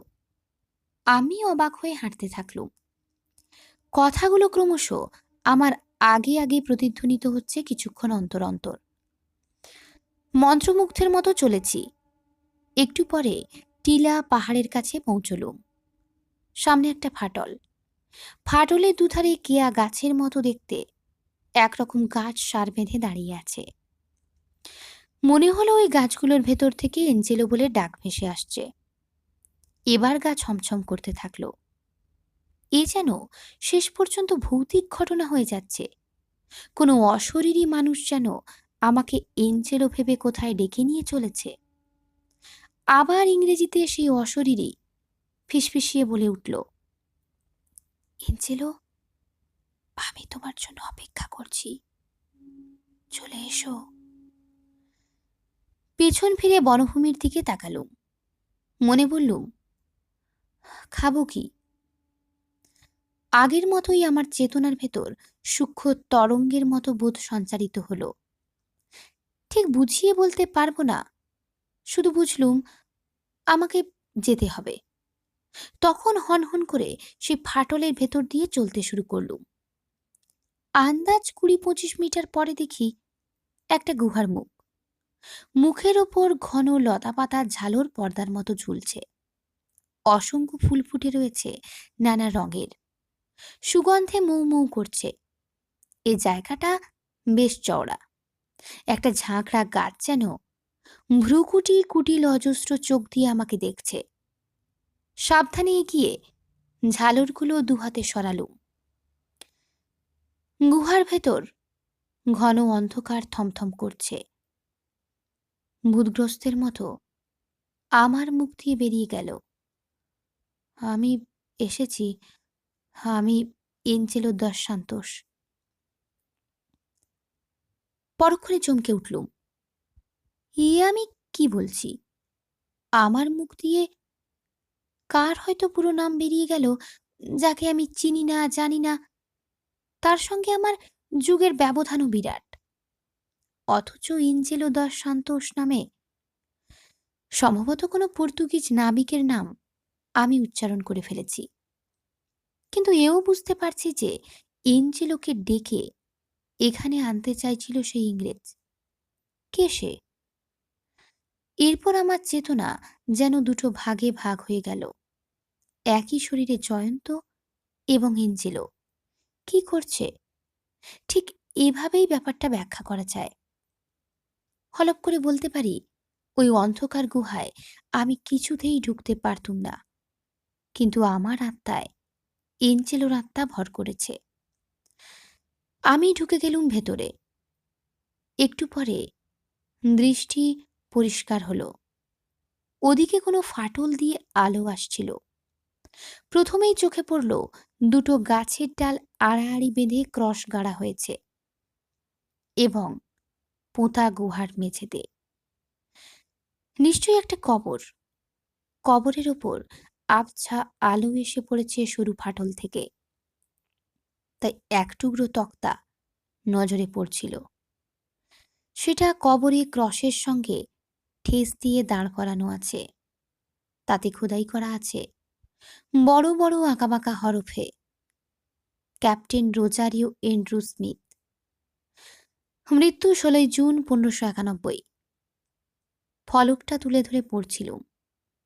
সেই সময় গুহায় যেদিক থেকে ঢুকেছি তার উল্টো দিকে ফাটল থেকে আসা আলোয় এক ঝাঁক বুমেরাং গড়নের সেই কাঠ পোকাগুলোকে লাফিয়ে লাফিয়ে আসতে দেখলুম। আমার পায়ের কাছ দিয়ে ওরা লাফাতে লাফাতে গুহার দরজার দিকে চলে গেল। তারপর টের পেলুম ওদের পালিয়ে আসার কারণ। সঙ্গে সঙ্গে স্থির হয়ে দাঁড়িয়ে গেলুম। হনহন করে এগিয়ে আসছিল কেউ। ফাটলের আলোর কাছে সেও দাঁড়িয়ে গেল। কিন্তু ও কি মানুষ? হ্যাঁ, মানুষই বটে, কারণ আমার মতোই তার একটা মাথা, দুটো হাত, দুটো পা আছে। কিন্তু পরনে মাছের প্রকাণ্ড আঁশের মতো পাতার পোশাক যেন। পাতাবাহারের লাল হলুদ চকরা বকরা রঙ ওই পাতাগুলোর। গলার কাছ থেকে পায়ের গোড়ালি পর্যন্ত এই বিচিত্র পোশাক। দুটো বাহু এবং পা খালি। সবচেয়ে অদ্ভুত ওর গায়ের রং, খসখসে সবুজ। মুখটাও সবুজ, ভুরু ও চোখের পাতা খয়েরি রঙের, চোখের তারা লালচে। বাকি অংশ ছাই রঙের। তার মাথার ঝাঁকড়া চুলগুলো অবিকল উদ্ভিদের গুচ্ছমূল যেন, চুলের রং মেটে। সেই অদ্ভুত মানুষটা নিষ্পলক তাকিয়ে আমাকে দেখছে। আমি হতবাক হয়ে তাকিয়েছিলাম। তারপর মুখে হাসি ফুটিয়ে সম্ভাষণের ভঙ্গিতে একটু হাসলুম। তখন তার মুখেও হাসি ফুটে উঠল। সেও মাথাটা একটু দোলালো। এবার আমি আমার জানা কয়েকটা ভাষা তাকে জিজ্ঞেস করলুম, কে তুমি? কিন্তু মনে হলো আমার কথা সে বুঝতে পারছে না, অথবা সে বোবা। তারপর সে আমাকে হাতের ইশারায় তার সঙ্গে যেতে বলে যেদিক থেকে এসেছে সেই দিকে পা বাড়ালো। মনে অস্বস্তি নিয়ে তাকে অনুসরণ করলুম। একটু এগিয়ে গুহার অন্য মুখে পৌঁছলুম। এ মুখটা বেশ বড়। দেখলুম মুখের ওপর যে লতার ঝালর ছিল তা দুপাশে সরিয়ে আটকে রাখা হয়েছে। হয়তো এই সবুজ মানুষটাই এ কাজ করেছে। বাইরে বেরিয়ে জায়গাটা চিনতে পারলুম। কাল আমিও প্রিয়বর্ধন এই পাহাড়ি খাতেই এসেছিলুম। অনেক নরকঙ্কাল পড়ে আছে এখানে ওখানে, কিন্তু কালকের মতো কোনো চেঁচামেচি প্রতিধ্বনিত হচ্ছিল না। ভীষণ স্তব্ধ হয়ে আছে পরিবেশ। সবুজ মানুষ আমাকে ইশারা করল ডাইনে খুব সংকীর্ণ একটা খাতের ভেতর যেতে। সেই খাতের ভেতর কিছুটা যাওয়ার পর এক অভাবিত দৃশ্য চোখে পড়ল। আমাদের সামনে নিচে চওড়া অর্ধবৃত্তাকার একটা বেলাভূমি। সেখানে একদল এমনই রঙিন পাতার পোশাক পরা সবুজ মানুষ কি যেন করছে। তাদের হাতে গাছের ডাল, একটা প্রকাণ্ড পাতাশূন্য ডাল মাঝখানে পোঁতা আছে। তারপরই চোখে পড়ল জলের ধারে 4-5খানা ছিপ নৌকা। সঙ্গে সঙ্গে আমার মাথা পরিষ্কার হয়ে গেল। বুঝতে পারলুম এই সবুজ মানুষরা আসলে আমার মতোই মানুষ, তারা গায়ে রং মেখে চোখ ভুরু এঁকে এই দ্বীপে এসেছে কোনো উৎসব বা পুজো আচ্চা করতে। এরা কোনো দ্বীপের অধিবাসী তাতে সন্দেহ নেই। ওই নৌকোয় চেপে ওরা এসেছে। এটা কিওটার উত্তর পশ্চিম দিক। দূরে খাড়া দাঁড়িয়ে আছে প্রবাল পাঁচিল। তাহলে এরা ঢুকলো কোন পথে? পূব দিকে প্রবাল বলয়ের ভাঙা জায়গাটা ছাড়া এ দ্বীপে আসার পথ তো নেই। আমার প্রশ্নের জবাব তখনই মিলে গেল। ঢোলের শব্দ ভেসে এলো এবং তারপর আতঙ্কে চেয়ে দেখলুম ডান দিকের পাহাড়ে সেই ঝর্ণার পাশ দিয়ে ধাপে ধাপে আরও একদল সবুজ রংমাখা মানুষ কাকে বেঁধে কাঁধে বয়ে আনছে। বিচে নামার সঙ্গে সঙ্গে চিনতে পারলুম বেচারা প্রিয়বর্ধনকে। আমার প্রথম প্রতিক্রিয়া হলো পালিয়ে যাওয়ার, কিন্তু আমার সঙ্গী সেটা আঁচ করেই আমার ওপর ঝাঁপিয়ে পড়ল। লোকটার গায়ে অসম্ভব শক্তি, কিন্তু উৎকট দুর্গন্ধেই কাবু হয়ে গেলুম। ওর গায়ের দুর্গন্ধটা নিশ্চয়ই রঙের করা ঝাঁঝ। সে আমাকে মাটিতে পেড়ে দুর্বোধ্য ভাষায় চেঁচিয়ে উঠল। অমনি নিচের বীজ থেকে কয়েকজন ছুটে এলো। অসহায় হয়ে ভাগ্যের হাতে নিজেকে সঁপে দিলুম। প্রিয়বর্ধন চোখ বুজে পড়েছিল পোতা ডালটার সামনে। লতা দিয়ে তাকে আষ্টে পৃষ্ঠে ততক্ষণে বেঁধে ফেলেছে এরা। সে চোখ খুলে আমাকেও একই দশায় দেখে ভীষণ বিপদের মধ্যে করুণ হাসল। তারপর ফিসফিস করে বলল, অন্যদিকে ঘুরে বুট সারাচ্ছি, ব্যাটার ছেলেরা কখন পেছন থেকে এসে। একটা লোকের মাথায় ফুলের মুকুট, তার হাতে একটা চওড়া কাস্তের মতো বাঁকানো চকচকে অস্ত্র। সে হুমহাম করে গর্জন করে অস্ত্রটা নাড়তেই প্রিয়বর্ধন চুপ করে গেল। বালির ওপর অসংখ্য ফুল ছড়ানো আছে। সবুজ রং মাখা লোকগুলো বিকট নাচতে লাগলো তার ওপর। ঢোল বাজছিল, সেটা দ্বিগুণ জোরে বাজতে লাগলো। তারপর ওরা দুর্বোধ্য ভাষায় গান গাইতে শুরু করলো। মাথার ওপর সূর্য, বালি তেতে উঠছিল ক্রমশ। অসহ্য যন্ত্রণা হচ্ছিল। লতা দিয়ে এমন শক্ত করে আমাদের বেঁধেছে যে রক্তস্রোত বন্ধ হয়ে গেছে যেন। তাদের নাচ গান বাজনা ক্রমশ চরমে পৌঁছল। মাঝে মাঝে জ্ঞান হারিয়ে ফেলছিলুম। এইভাবে কতক্ষণ কাটলো জানি না। একসময় দেখি ওরা আমাকে আর প্রিয়বর্ধনকে বয়ে নিয়ে চলেছে। ঠাহর করে বুঝলুম সেই পাহাড়ি খাতের ভেতর দিয়ে আমাদের নিয়ে যাওয়া হচ্ছে। সেই গুহার প্রকাণ্ড মুখের সামনে ওরা আমাদের নামিয়ে দিল। তারপর দুজনকেই উপুড় করে শোয়ালো। বেশ বুঝলুম এবার আমাদের মাথাটা কাটা হবে। আমরা কিওটা দ্বীপের বৃক্ষ দেবতার বলি হব। ভাবলুম প্রিয়বর্ধনকে মৃত্যুর মুহূর্তে শেষ বিদায় জানাই, কিন্তু কথা বেরুল না। তালু শুকিয়ে গেছে, কথা বলার শক্তিটুকু আর নেই। তখন চিন্তা করলুম ওই কাস্তের মতো বাঁকা অস্ত্রটা দিয়ে নিশ্চয়ই পেঁচিয়ে পেঁচিয়ে গলাটা কাটবে ওরা। যন্ত্রণাটা কতখানি হতে পারে।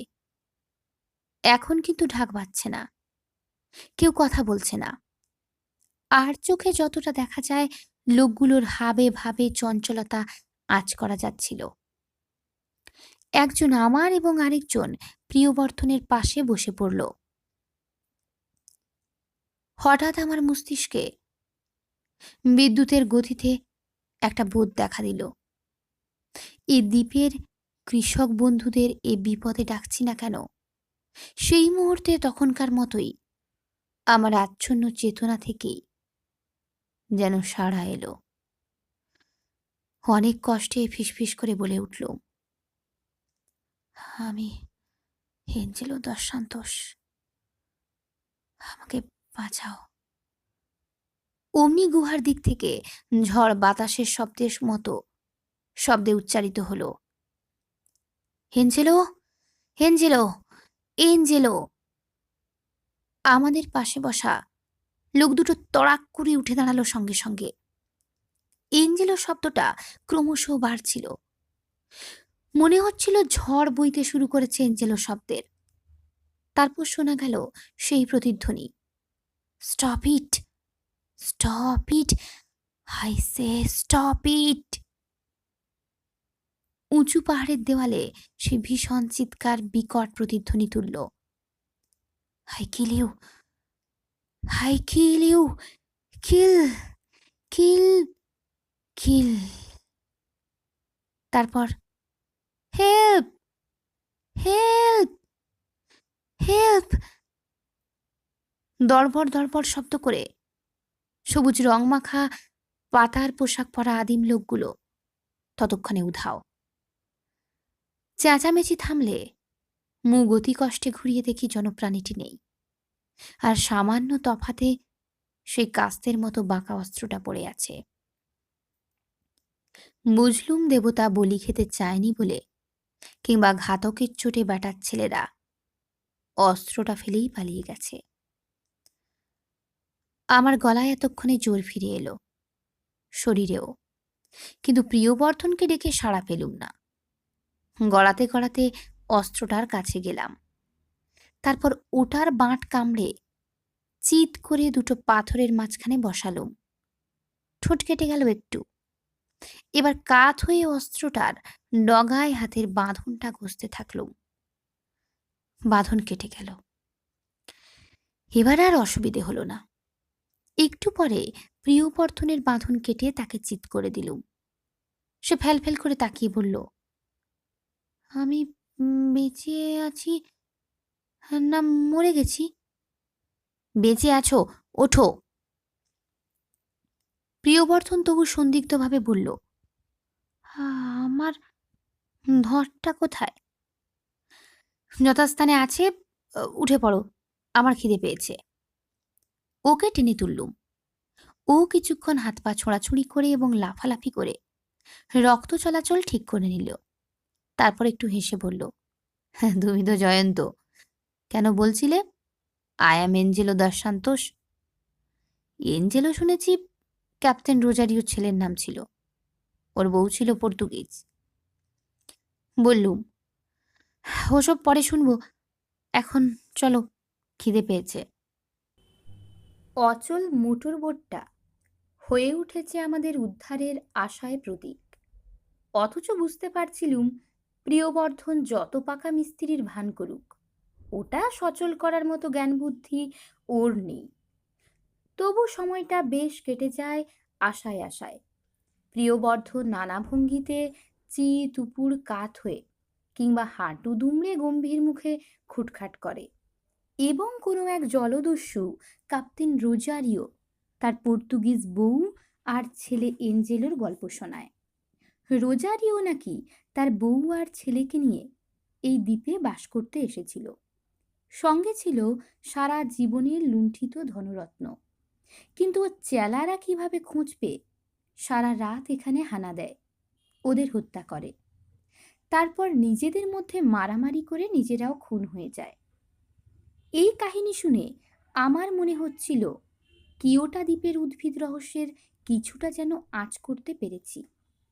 খুব উত্তেজনার সময় মানুষের স্নায়ুতন্ত্রে যে প্রচণ্ড বিক্ষোভ দেখা দেয়, দ্বীপের গাছপালার কোষে কোষে যেন তা সাড়া তুলতে সমর্থ। সেই উত্তেজনার সময়কার সব কথাবার্তা তাই রেকর্ড হয়ে যায় কোষগুলিতে। তারপর সম্ভবত আবহাওয়ার তাপমাত্রার হেরফের ঘটলে সেটাই হয়ে ওঠে রেকর্ডগুলি বেঁচে ওঠার কারণ। লক্ষ্য করেছি স্টপ ইট চিৎকার নির্দিষ্ট সময় অন্তর বেজে ওঠে না, বেজে ওঠে হঠাৎই। কাজেই আবহাওয়ার হেরফেরের মধ্যেই রহস্যটা লুকিয়ে আছে।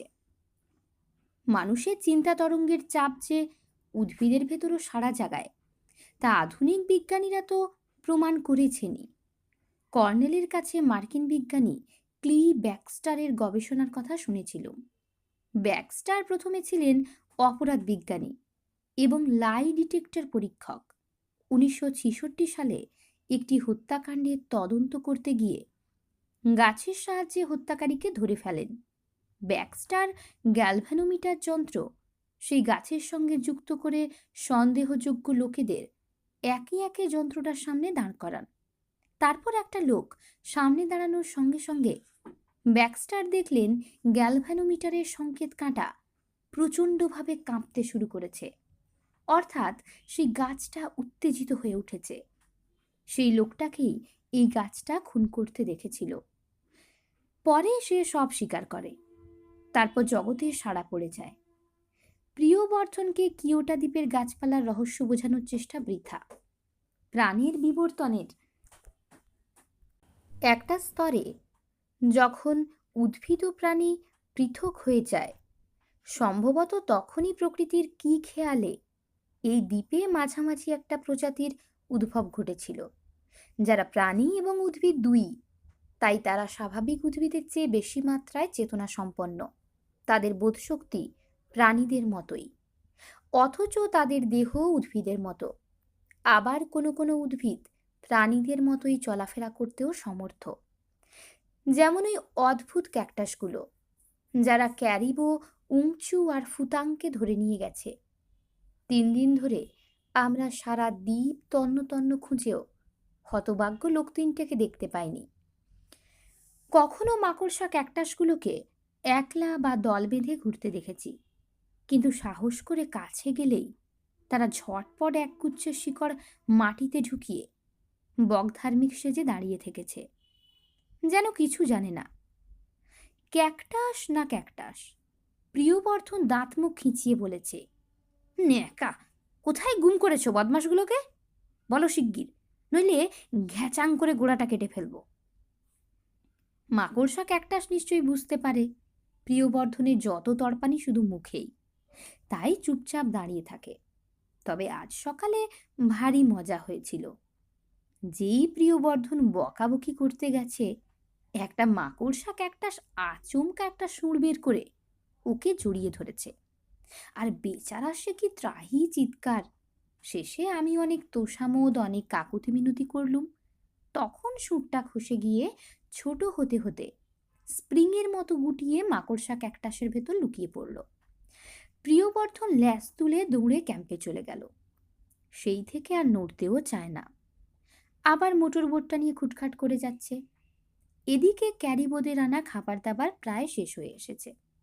আমরা একবেলা গাছের ফলে বা বলই সাগরের মাছ ধরে খিদে মেটাচ্ছি। অবশ্য খিদে মারা পড়ার আশঙ্কা নেই। দ্বীপে অসংখ্য ফলের গাছ আছে এবং অনেক গাছই দয়ালু দাতা। আরেকটা কাজ দুজনে নিয়মিত করে যাচ্ছি, তা হলো রেডিও ট্রান্সমিশন যন্ত্রের নব ঘুরিয়ে ঘুরিয়ে বিভিন্ন ওয়েবলেন্থে মেসেজ পাঠানো। কোনো কোনো কেন্দ্রে মেসেজ গণ্ডগোল ঘটাচ্ছে, দুপক্ষের কথাবার্তা জড়িয়ে মরিয়ে যাচ্ছে। যন্ত্রটা বিকট ঘর ঘর শব্দ তুলছে। বিগড়ে যাওয়ার ভয়ে বন্ধ করে দিতে হচ্ছে। কখনো দৈবাত কোনো কেন্দ্রে যদি আমাদের মেসেজ ধরা পড়ছে, কড়া ধমক অথবা ঠাট্টা তামাশা করা হচ্ছে। কিয়োটা নামে দ্বীপটা সরকারি মতে রূপকথা। এটাই হয়েছে সমস্যা। রুবি আইল্যান্ডে নৌবাহিনীর বেতার কেন্দ্র যদি দৈবাত ধরতে পারি, আমাদের আশা আছে তারা আমাদের মেসেজকে উড়িয়ে দিতে পারবে না। কিন্তু কিছুতেই ওই কেন্দ্র ধরতে পারি না। একদিন দুপুরে বহু দূরে একটা হেলিকপ্টারকে উঠতে দেখলুম। দুজনে আনন্দে নেচে উঠলুম। নিচে দাঁড়িয়ে তাকিয়ে রইলুম ওটার দিকে। কিন্তু নচ্ছার হেলিকপ্টারটা দূর দিয়েই চলে গেল। প্রিয়বর্ধন রেগে গাল দিতে শুরু করলো। ওকে বুঝিয়ে বললুম, ভেবে দেখো প্রিয়বর্ধন, কোকোস দ্বীপপুঞ্জ এলাকায় হাজার হাজার এমন দ্বীপ আছে। কোন দ্বীপটা যে কিয়োটা সেটা খুঁজে বের করা আর খড়ের গাদায় সূচ খোঁজা একই কথা। ধৈর্য ধরো, ওই হেলিকপ্টার আবার হয়তো আসবে এবং এই দ্বীপের ওপর দিয়েও উড়ে যাবে। তখন আমাদের দেখতে পাবে। এরপর আমরা ঠিক করলুম, হেলিকপ্টারের শব্দ পেলেই আমরা শুকনো পাতা কুড়িয়ে আগুন জ্বালাবো। ধোঁয়ায় আকৃষ্ট হয়ে এদিকে ওদের চোখ পড়বেই। কিন্তু আরও 2 দিন কেটে গেল বৃথা। হেলিকপ্টারটা আর এমুখো হলো না। 3 দিনের দিন দক্ষিণের বনভূমি পেরিয়ে খাড়ির মাথায় আমি একা দাঁড়িয়ে আছি। প্রিয়বর্ধন ক্যাম্পে আছে। সেই সময় নিচের একটা চাতাল মতো জায়গায় চোখ পড়তেই চমকে উঠলুম। 3টি সবুজ রঙের মানুষের মতো কারা পড়ে আছে, একেবারে উলঙ্গ তারা। ঝুঁকে ভালোভাবে লক্ষ্য করে দেখি হতভাগ্য ক্যারিবো, ফুতাং আর উংচু। দ্রুত তাদের কাছে নেমে গেলুম। উপুড় হয়ে পড়ে আছে তারা, সারা গায়ে সবুজ দাগড়া দাগড়া ছোপ। তাদের দেহে প্রাণ নেই। 3টি লোভী মানুষের এই ভয়ঙ্কর পরিণতি দেখে শিউরে উঠেছিলুম। সেই মারাত্মক ক্যাকটাস প্রাণীর পাল্লায় পড়ে শ্বাসরোধ হয়ে সম্ভবত এরা মারা পড়েছে। কিন্তু এই বিকট সবুজ ক্ষতচিহ্নগুলো কি রুবি দ্বীপে শোনা সেই সবুজ অ্যালার্জি রোগের চিহ্ন? হতভাগ্য মানুষ 3টির জন্য দুঃখ হচ্ছিল। ক্যাকটাস প্রাণীরা তাদের এখানে ছুঁড়ে ফেলে দিয়েছে, তাতে সন্দেহ নেই। কিন্তু এরা মানুষ, এদের মরা পড়ে থাকবে, এটা খারাপ লাগলো। তক্ষুনি দৌড়ে গিয়ে প্রিয়বর্ধনকে ডেকে আনলুম। প্রিয়বর্ধন সব দেখে বলল, কিভাবে এদের সদ্গতি করবে ভাবছ? এখান থেকে ওঠানো অসম্ভব। ক্যারিবো খ্রিস্টান, ফুতাং আর উঞ্চু বৌদ্ধ। বরং এক কাজ করা যাক, এদের ঠেলে নিচের জলে ফেলে দিই। জয়ন্ত সব শাস্ত্রেই বলেছে জল জিনিসটা শুদ্ধ, এদের আত্মার মুক্তি হবে। তাছাড়া নাবিকদের মৃত্যু হলে সমুদ্রের জলেই তাদের ফেলে দেওয়া চিরকাল সব দেশেরই রীতি। দুজনে মৃতদেহ 3টি ঠেলে নিচে খাড়ির জলে ফেলে দিলাম। কিন্তু তারপর যা ঘটল তাতে আমরা আতঙ্কে হতবুদ্ধি হয়ে হাঁচড় পাঁচড় করে উপরে পালিয়ে আসতে বাধ্য হলুম। বলয় সাগরের জল থেকে ভোঁস করে একটা লম্বাটে বিরাট মাথা বেরিয়ে এলো। মুখটা কতকটা উটের মতো, কিন্তু সুচালো। লম্বা গলা, ছোট মাথা, কিন্তু শরীরটা তিমির মতো বিশাল। স্বচ্ছ জলে তার 4টে পাখনার মতো পা দেখা যাচ্ছিল। সেই বিকটাকৃতি সামুদ্রিক প্রাণীটি মহানন্দে মরা 3টিকে পাখনা পায়ে আটকে নিয়ে ভোঁস করে তলিয়ে গেল। অমনি আমার মনে পড়ে গেল ব্রিটেনের লক নেস হ্রদের কিংবদন্তি খ্যাত জলচর প্রাণী নেসির কথা। এই রহস্যময় প্রাগৈতিহাসিক জলচর প্রাণীটির ছবি পর্যন্ত ক্যামেরায় তুলেছিলেন কেউ কেউ। কিন্তু বহু খোঁজ করেও তার পাত্তা পাওয়া যায়নি আজও। বিজ্ঞানীদের ধারণা ওই হ্রদের ভেতর কোনো গভীর সুড়ঙ্গে তার বসবাস। এ কি তাহলে সেই নেসি? বিকটাকার প্রাণীটির গলা এত লম্বা যে সে ইচ্ছে করলে অনায়াসে খাড়ির উপর থেকে আমাদেরও টুপ করে মুখে তুলে নিতে পারে। হয়তো সেই ভয়েই প্রিয়বর্ধন জঙ্গলের আড়ালে লুকোতে গেল। তারপর তাকে মাই গড বলে ছিটকে সরে আসতে দেখলুম। সরে এসে আবার চেঁচিয়ে উঠল সে। বললুম, কি হলো প্রিয়বর্ধন? প্রিয়বর্ধন একটা ঝোপের দিকে দেখিয়ে বলল, সাবধান জয়ন্ত, এই বিচ্ছু গাছগুলোকে চিনে রাখো। ব্যাটারা ইলেকট্রিক শক দিচ্ছে, সামুদ্রিক ইল মাছের মতো। জোর বেঁচে গেছি। ঝোপগুলোকে এড়িয়ে আমরা খোলা মাঠ ধরে ক্যাম্পে ফিরে গেলুম। সেদিন রাতে পূর্ণিমা। কিয়োটা বনভূমি যেন পূর্ণিমার জ্যোৎস্নায় মাতাল হয়ে উঠেছে। যেদিকে কান পাতি সঙ্গীত শুনতে পাই, অপার্থিব যেন সেই সঙ্গীত। হু হু করে হাওয়া দিচ্ছে, আর মনে হচ্ছে আকাশ থেকে ঝাঁকে ঝাঁকে যেন পরীরা নেমে এসে নাচে গানে জমিয়ে তুলেছে দ্বীপটাকে। প্রিয়বর্ধনের ওদিকে লক্ষ্য নেই। সে ক্যাম্প খাটে শুয়ে নাক ডাকিয়ে ঘুমোচ্ছে। আমার পাহারা দেওয়ার পালা। কিন্তু কিসের জন্য এই সতর্ক পাহারা কে জানে। তবু মন মানে না বলেই ক্যারিবোদের ফেলে যাওয়া একটা রাইফেল হাতে রেখেছি। এক সময় রাইফেলটা রেখে উঠে দাঁড়ালুম। পূর্ণিমা রাতের বনভূমির মধুর অর্কেস্ট্রা প্রাণ ভরে উপভোগ করার জন্য কিছুটা এগিয়ে গেলুম। তাহলে এমনই সব রাতেই প্রাচীন যুগে নাবিকরা কিয়োটা দ্বীপের পাশ দিয়ে যাওয়ার সময় সঙ্গীত শুনতে পেত। সুদূর প্রশান্ত মহাসাগরের ইস্টার দ্বীপে আদিম অধিবাসীরা এই দ্বীপের কথা শুনে হয়তো কোহা ও রঙ্গ পুঁথি রচনা করেছিল। কিন্তু এই দ্বীপ এখনো সবাই খুঁজে পায় না, শুধু আমাদের মতো দৈবাত কেউ এখানে এসে পড়ে।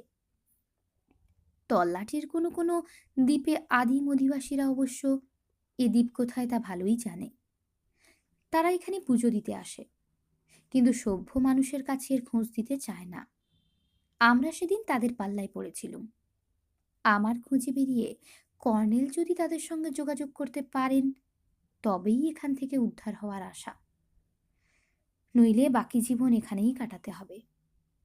আজ রাতে মনে হচ্ছিল, তা যদি হয় তো হোক।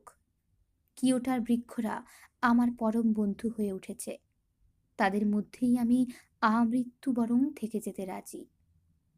জ্যোৎস্নায় খোলা মাঠ ঝলমল করছে, আবছা কালো দুধারের অরণ্যে অর্কেস্ট্রা বাজছে আর বাজছে। কত বিচিত্র সুর, গম্ভীর সূক্ষ্ম, চড়া বা খাদে। ডাইনে গিয়ে উঁচু উঁচু গাছগুলোর সামনে দাঁড়িয়ে রইলুম। এলোমেলো হাওয়া বইছে আর ডালপালা নড়ছে, ওই বুঝি তাদের নাচ। বৃক্ষ মর্মধ্বনির কথা কবিতায় পড়েছি, কিন্তু এ তো তা নয়। এ এক আশ্চর্য মধুর ঐকতান। কে শেখালো এই সঙ্গীতের ভাষা? তা কানের ভেতর দিয়ে মর্মে গিয়ে আমাকে আবেগে আচ্ছন্ন করে ফেলেছে।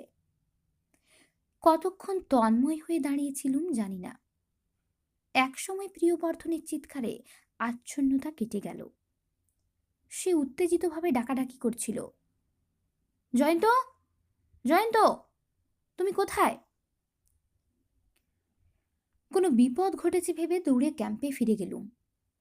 প্রিয়বর্ধন পূবের দিকে হাত তুলে বলল, একটা আলো দেখতে পাচ্ছ জয়ন্ত? নিশ্চয়ই কোনো জাহাজ নগর করেছে। আলোটা এক জায়গায় রয়েছে তখন থেকে। হঠাৎ ঘুম ভেঙে তোমাকে ডাকলুম, সাড়া না পেয়ে বেরিয়ে আসতেই চোখে পড়ছিল আলোটা। আলোটা এক জায়গায় আছে, তবে মাঝে মাঝে ঢেউয়ে আড়াল হচ্ছে, আবার ভেসে উঠছে। প্রবাল পাঁচিলের ভাঙা অংশটা দিয়ে পরিষ্কার দেখা যাচ্ছে বহু দূরের ওই আলো। আমরা তাকিয়ে রইলুম সেদিকে, কিন্তু কিছুক্ষণ পরে একটা ব্যাপার লক্ষ্য করে অবাক হচ্ছিলুম। হাওয়াটা ক্রমশ বাড়ছে, অথচ আকাশ পরিষ্কার। এদিকে সারা দ্বীপ জুড়ে অর্কেস্ট্রার বাজনাও ক্রমশ বেড়ে চলেছে। কিয়োটার বনভূমি যেন উত্তেজনায় ফেটে পড়ছে। একসময় হাওয়ার ঝটপটানি এমন প্রবল হলো যে ক্যাম্পের দড়ি ছিঁড়ে খুঁটি উপড়ে কোথায় উড়ে গেল। আমরা বালির ওপর উপুড় হয়ে পড়লুম ঝড়ের ধাক্কায়। দুহাতে কানও ঢাকতে হলো। প্রচণ্ড ঝড়ের শব্দ আর অর্কেস্ট্রার শব্দ মিলে কানের তালা ধরে যাচ্ছিল। বলয় সাগরের জল উপচে এসে আমাদের ভিজিয়ে দিচ্ছিল। একসময় ওই প্রলয় আলোড়ন যখন ধীরে ধীরে কমে গেল, তখন চাঁদ পশ্চিমে ঢলে পড়েছে। শেষ রাতে সব শান্ত হয়ে গেল। তখন ক্ষীণ সুরে শুধু বেহালার বাজনা কানে আসছিল।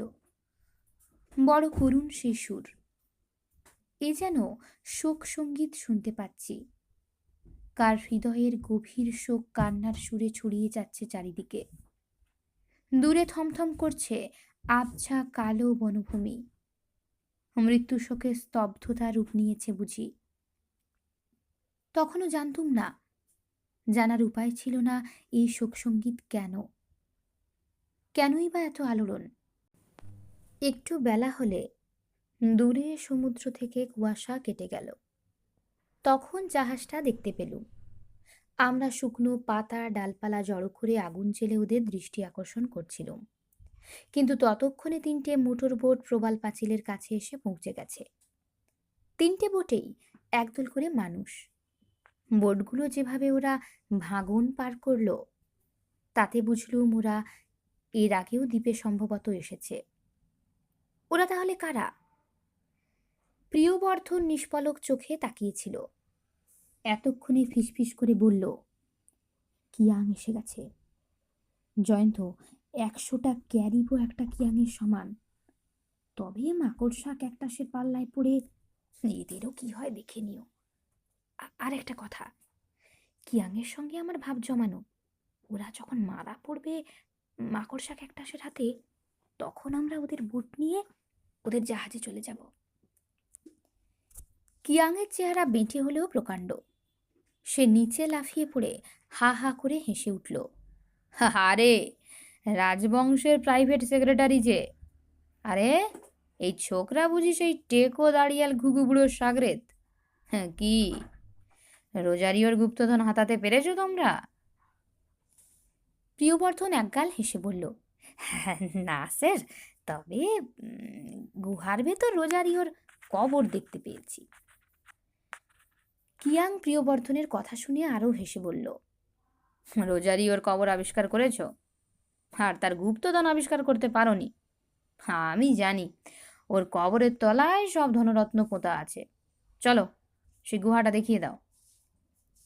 প্রিয়বর্ধন আমাকে চোখের ইশারায় কি যেন বলে খুব উৎসাহ দেখিয়ে পা বাড়ালো।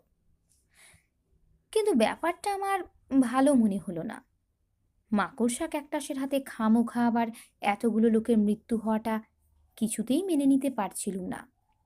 তাই বললুম, মিস্টার কিয়াং, শুনুন, ক্যারিবো আর তার 2 সঙ্গী এই দ্বীপে এসেছিল। তারা। কথা কেড়ে কিয়াং বলল, সর্বনাশ, তাহলে তারাই সব হাতিয়ে কেটে পড়েছে? বললুম, না, তারাই দ্বীপের সাংঘাতিক মাকড়সা ক্যাকটাসের পাল্লায় পড়ে মারা গেছে।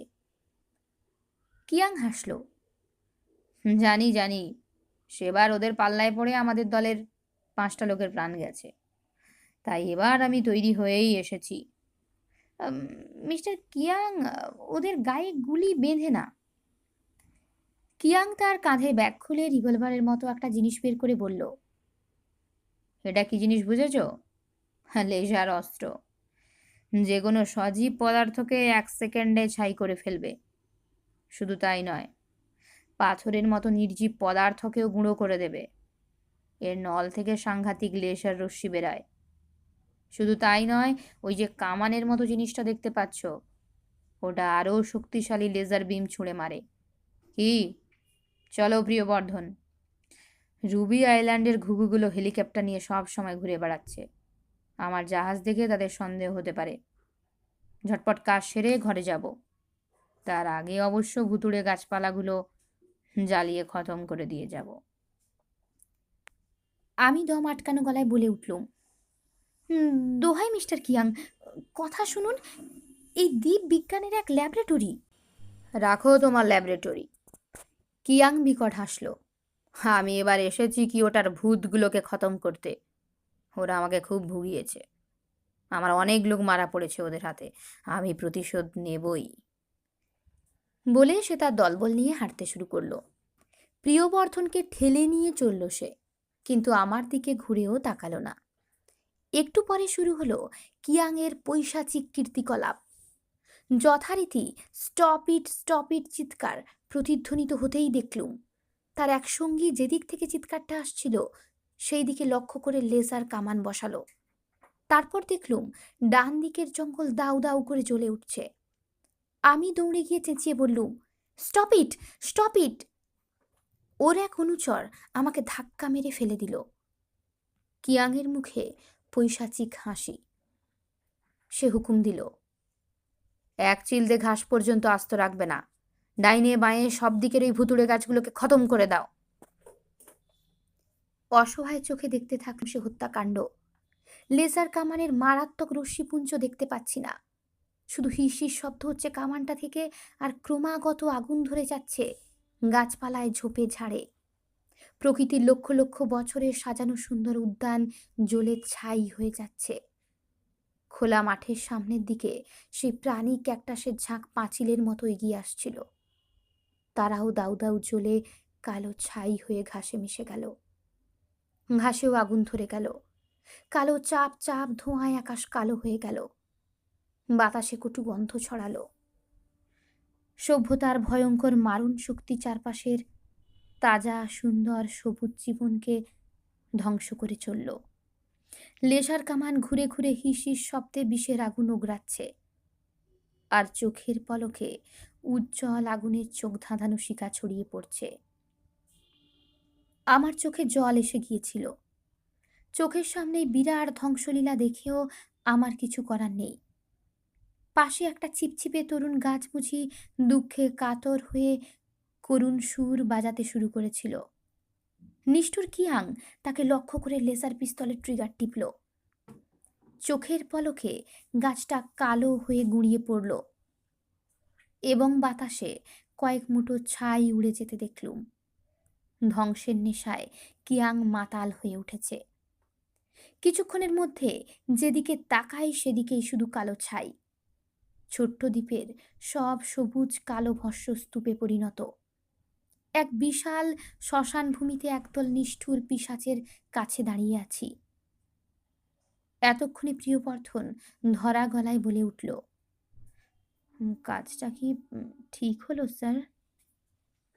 কিয়াং তার মাথায় গাঁটটা মেরে বলল, চল বেটা ছুঁচো, কোথায় রোজারিওর কবর দেখি। প্রিয়বর্ধন কাঁদো কাঁদো মুখে বলল, ছাইগুলোতে পা পুড়ে যাচ্ছে স্যার। তোর পায়ে জুতো নেই দেখছি। ও হে রিংপো, ওকে তোমার জুতো জোড়া দাও বরং, আর তুমি বোটের কাছে গিয়ে পাহারা দাও। প্রিয়বর্ধনের পায়ে জুতো দুটো ফিট করছিল না। বেঢপ রকমের প্রকাণ্ড জুতো পরে বেচারা থপথপ করে এগিয়ে গেল ওদের সঙ্গে। রিংপো নামে লোকটা মুচকি হেসে বলল, এখানে একলা কান্নাকাটি করে কি হবে সাঙ্গাত?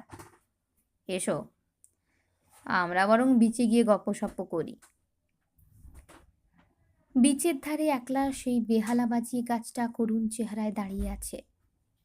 চারদিকে তাকিয়ে দেখে বুঝলুম শুধু এই ছোট গাছটাই বেঁচে আছে।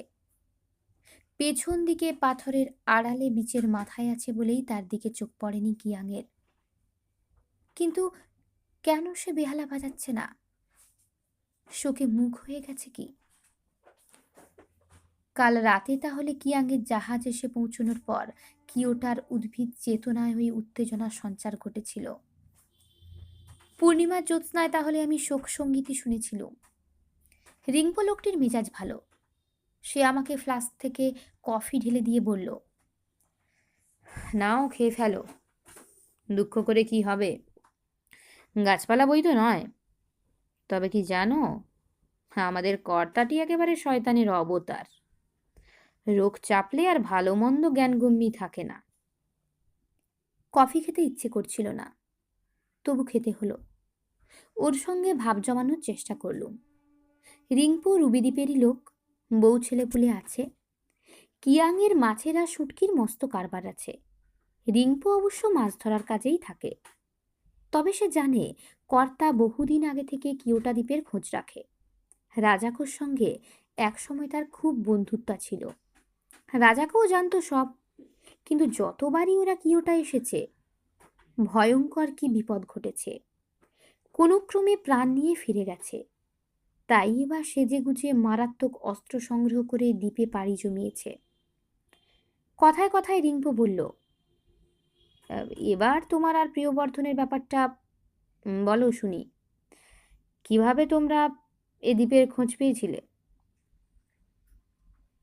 একে সংক্ষেপে সব কাহিনী শোনালুম। তারপর বললুম, রমিলার খবর কিছু জানো? রিংপো বলল, জানি না, তবে শুনেছি তুমি যাদের সঙ্গে রুবি দ্বীপে এসেছিলে তারা তোমার মরা খুঁজে বেড়াচ্ছে সমুদ্রে। বলে সে উঠে দাঁড়িয়ে চারদিক দেখে নিল। তারপর চাপা গলায় ফের বলল, তোমার কথাবার্তা শুনে ভালো লোক বলে মনে হচ্ছে, তাই বলছি শোনো। বাইরের কেউ রোজারিওর গুপ্তধনের সাক্ষী থাক, সেটা সম্ভবত পছন্দ করবেন না কর্তামশাই। কাজেই তোমাকেও বাঁচিয়ে রাখবেন বলে মনে হয় না। অবশ্য প্রিয়বর্ধনের কথা আলাদা। সে রুবি দ্বীপেরই বাসিন্দা, তাকে দলে ভিড়িয়ে নিতেও পারেন, কিন্তু তোমার বাঁচোয়া নেই। তার কথা শুনে শিউরে উঠে বললুম, তাহলে কি করতে বলছো আমাকে? রিংপো একটু ভেবে বলল, জঙ্গলগুলো থাকলে লুকিয়ে থাকতে, কিন্তু কর্তামশাই তো সব ছাই করে ফেলেছেন। তুমি বরং এই সুযোগে সাঁতার কেটে দক্ষিণের প্রবাল পাঁচিলের কাছে চলে যাও। ওই পাঁচিলে অনেক গুহা আছে, লুকিয়ে থাকো গে। রুবি দ্বীপে ফিরে গিয়ে গোপনে আমি রুমিলাকে তোমার খবর দেব। সে তোমাকে উদ্ধারের ব্যবস্থা করবে। দক্ষিণের প্রবাল পাঁচিলে পৌঁছনো অসম্ভব রিংপো। কেন, সাঁতার কাটতে পারো না? পারি, কিন্তু সচক্ষে দেখেছি ওদিকে বলয় সাগরের জলে ভয়ঙ্কর একটা জন্তু থাকে। তাহলে উত্তরের পাঁচিলে চলে যাও।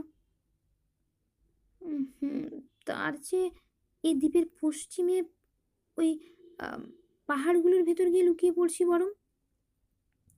রিংপো লাফিয়ে উঠে বলল, কখনো না, কর্তার নজরে পড়ে যাবে। রোজারিওর কবরের তলায় যদি গুপ্তধন সত্যি সত্যি না থাকে, আম, কর্তা সব জায়গায় ডিনামাইট দিয়ে উড়িয়ে খুঁজবে।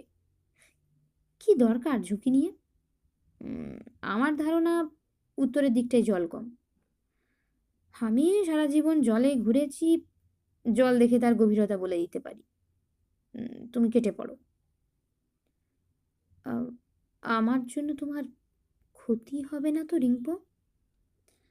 রিংপো চটে গিয়ে বলল, নিজে বাঁচলে বাপের নাম, সাধুগিরি ফুলিও না তো বাবু।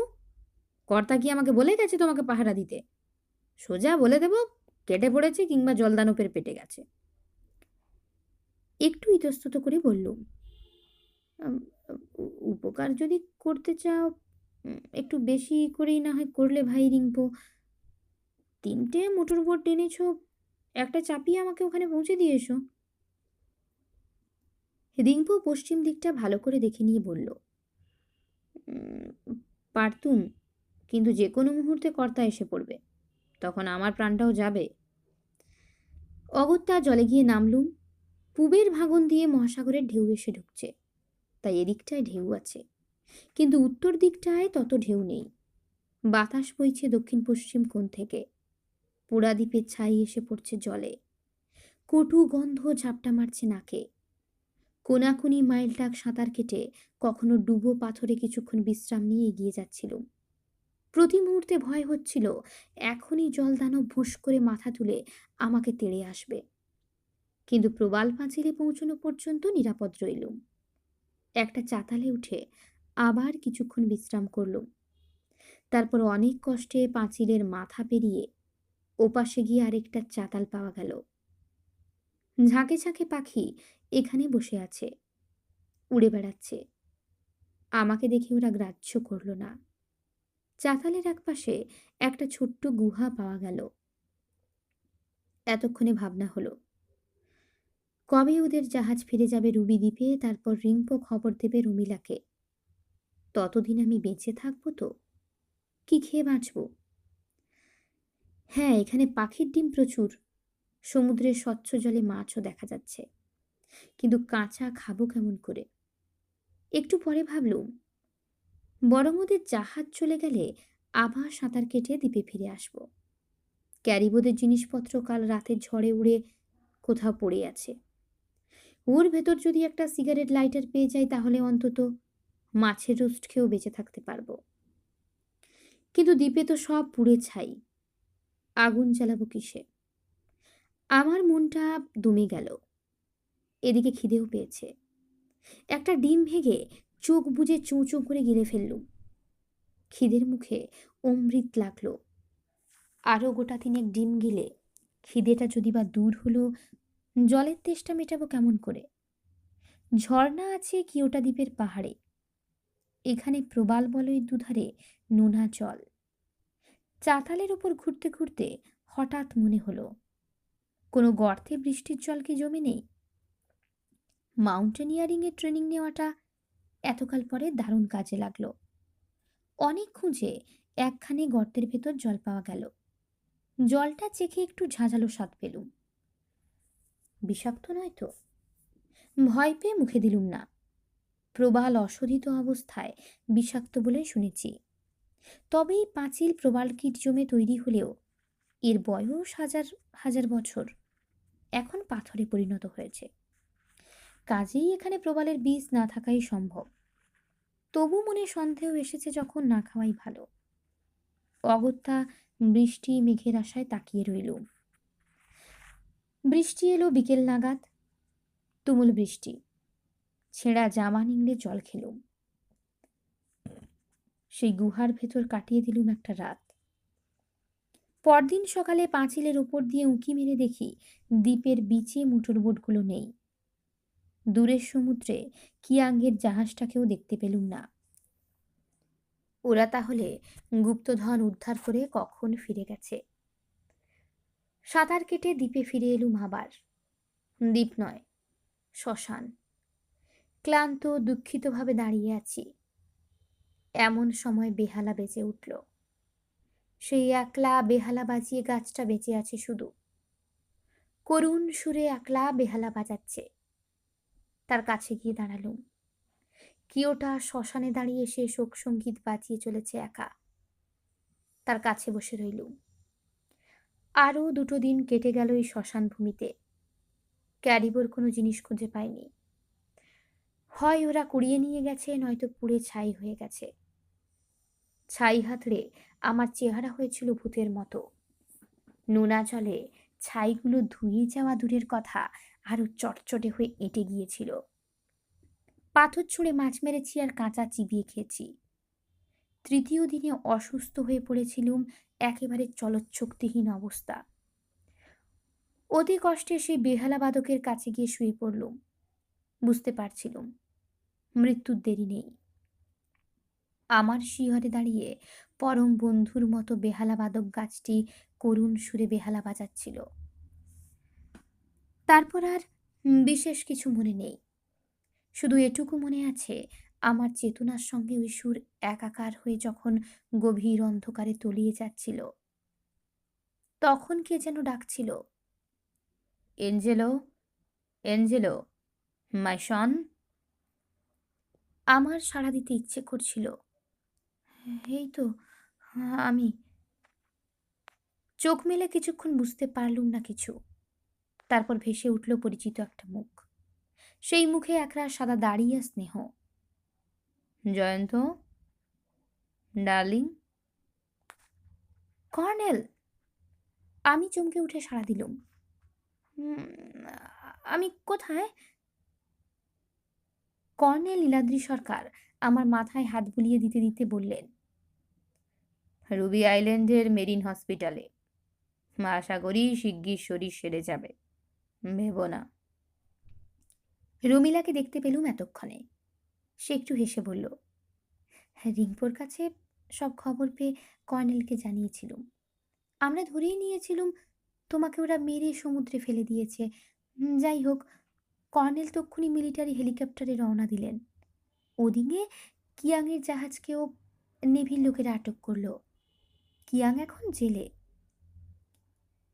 কর্নেল বলল, কিওটার কালো রং দেখে আর চিনতে অসুবিধা হয়নি, কিন্তু বেহালা সুর শুনে যদি না ওদিকে এগিয়ে যেতুম, তোমাকে দেখতেই পেতুম না। যাই হোক, অন্তত একটা গাছ বেঁচে আছে ওখানে। ডক্টর বিকর্ণ আর ক্যাপ্টেন বুগেনভিলি ওখানে ক্যাম্প করে আছেন। ডক্টর বিকর্ণের গবেষণার সুবিধে হবে। এতক্ষণ আপনারা শুনলেন সৈয়দ মুস্তাফা সিরাজের লেখা কর্নেল সিরিজ থেকে সবুজ বনের ভয়ঙ্করের 3য় এবং অন্তিম পর্ব। ভালো লাগলে চ্যানেলটি সাবস্ক্রাইব করবেন এবং আপনাদের মূল্যবান মন্তব্য জানাতে ভুলবেন না।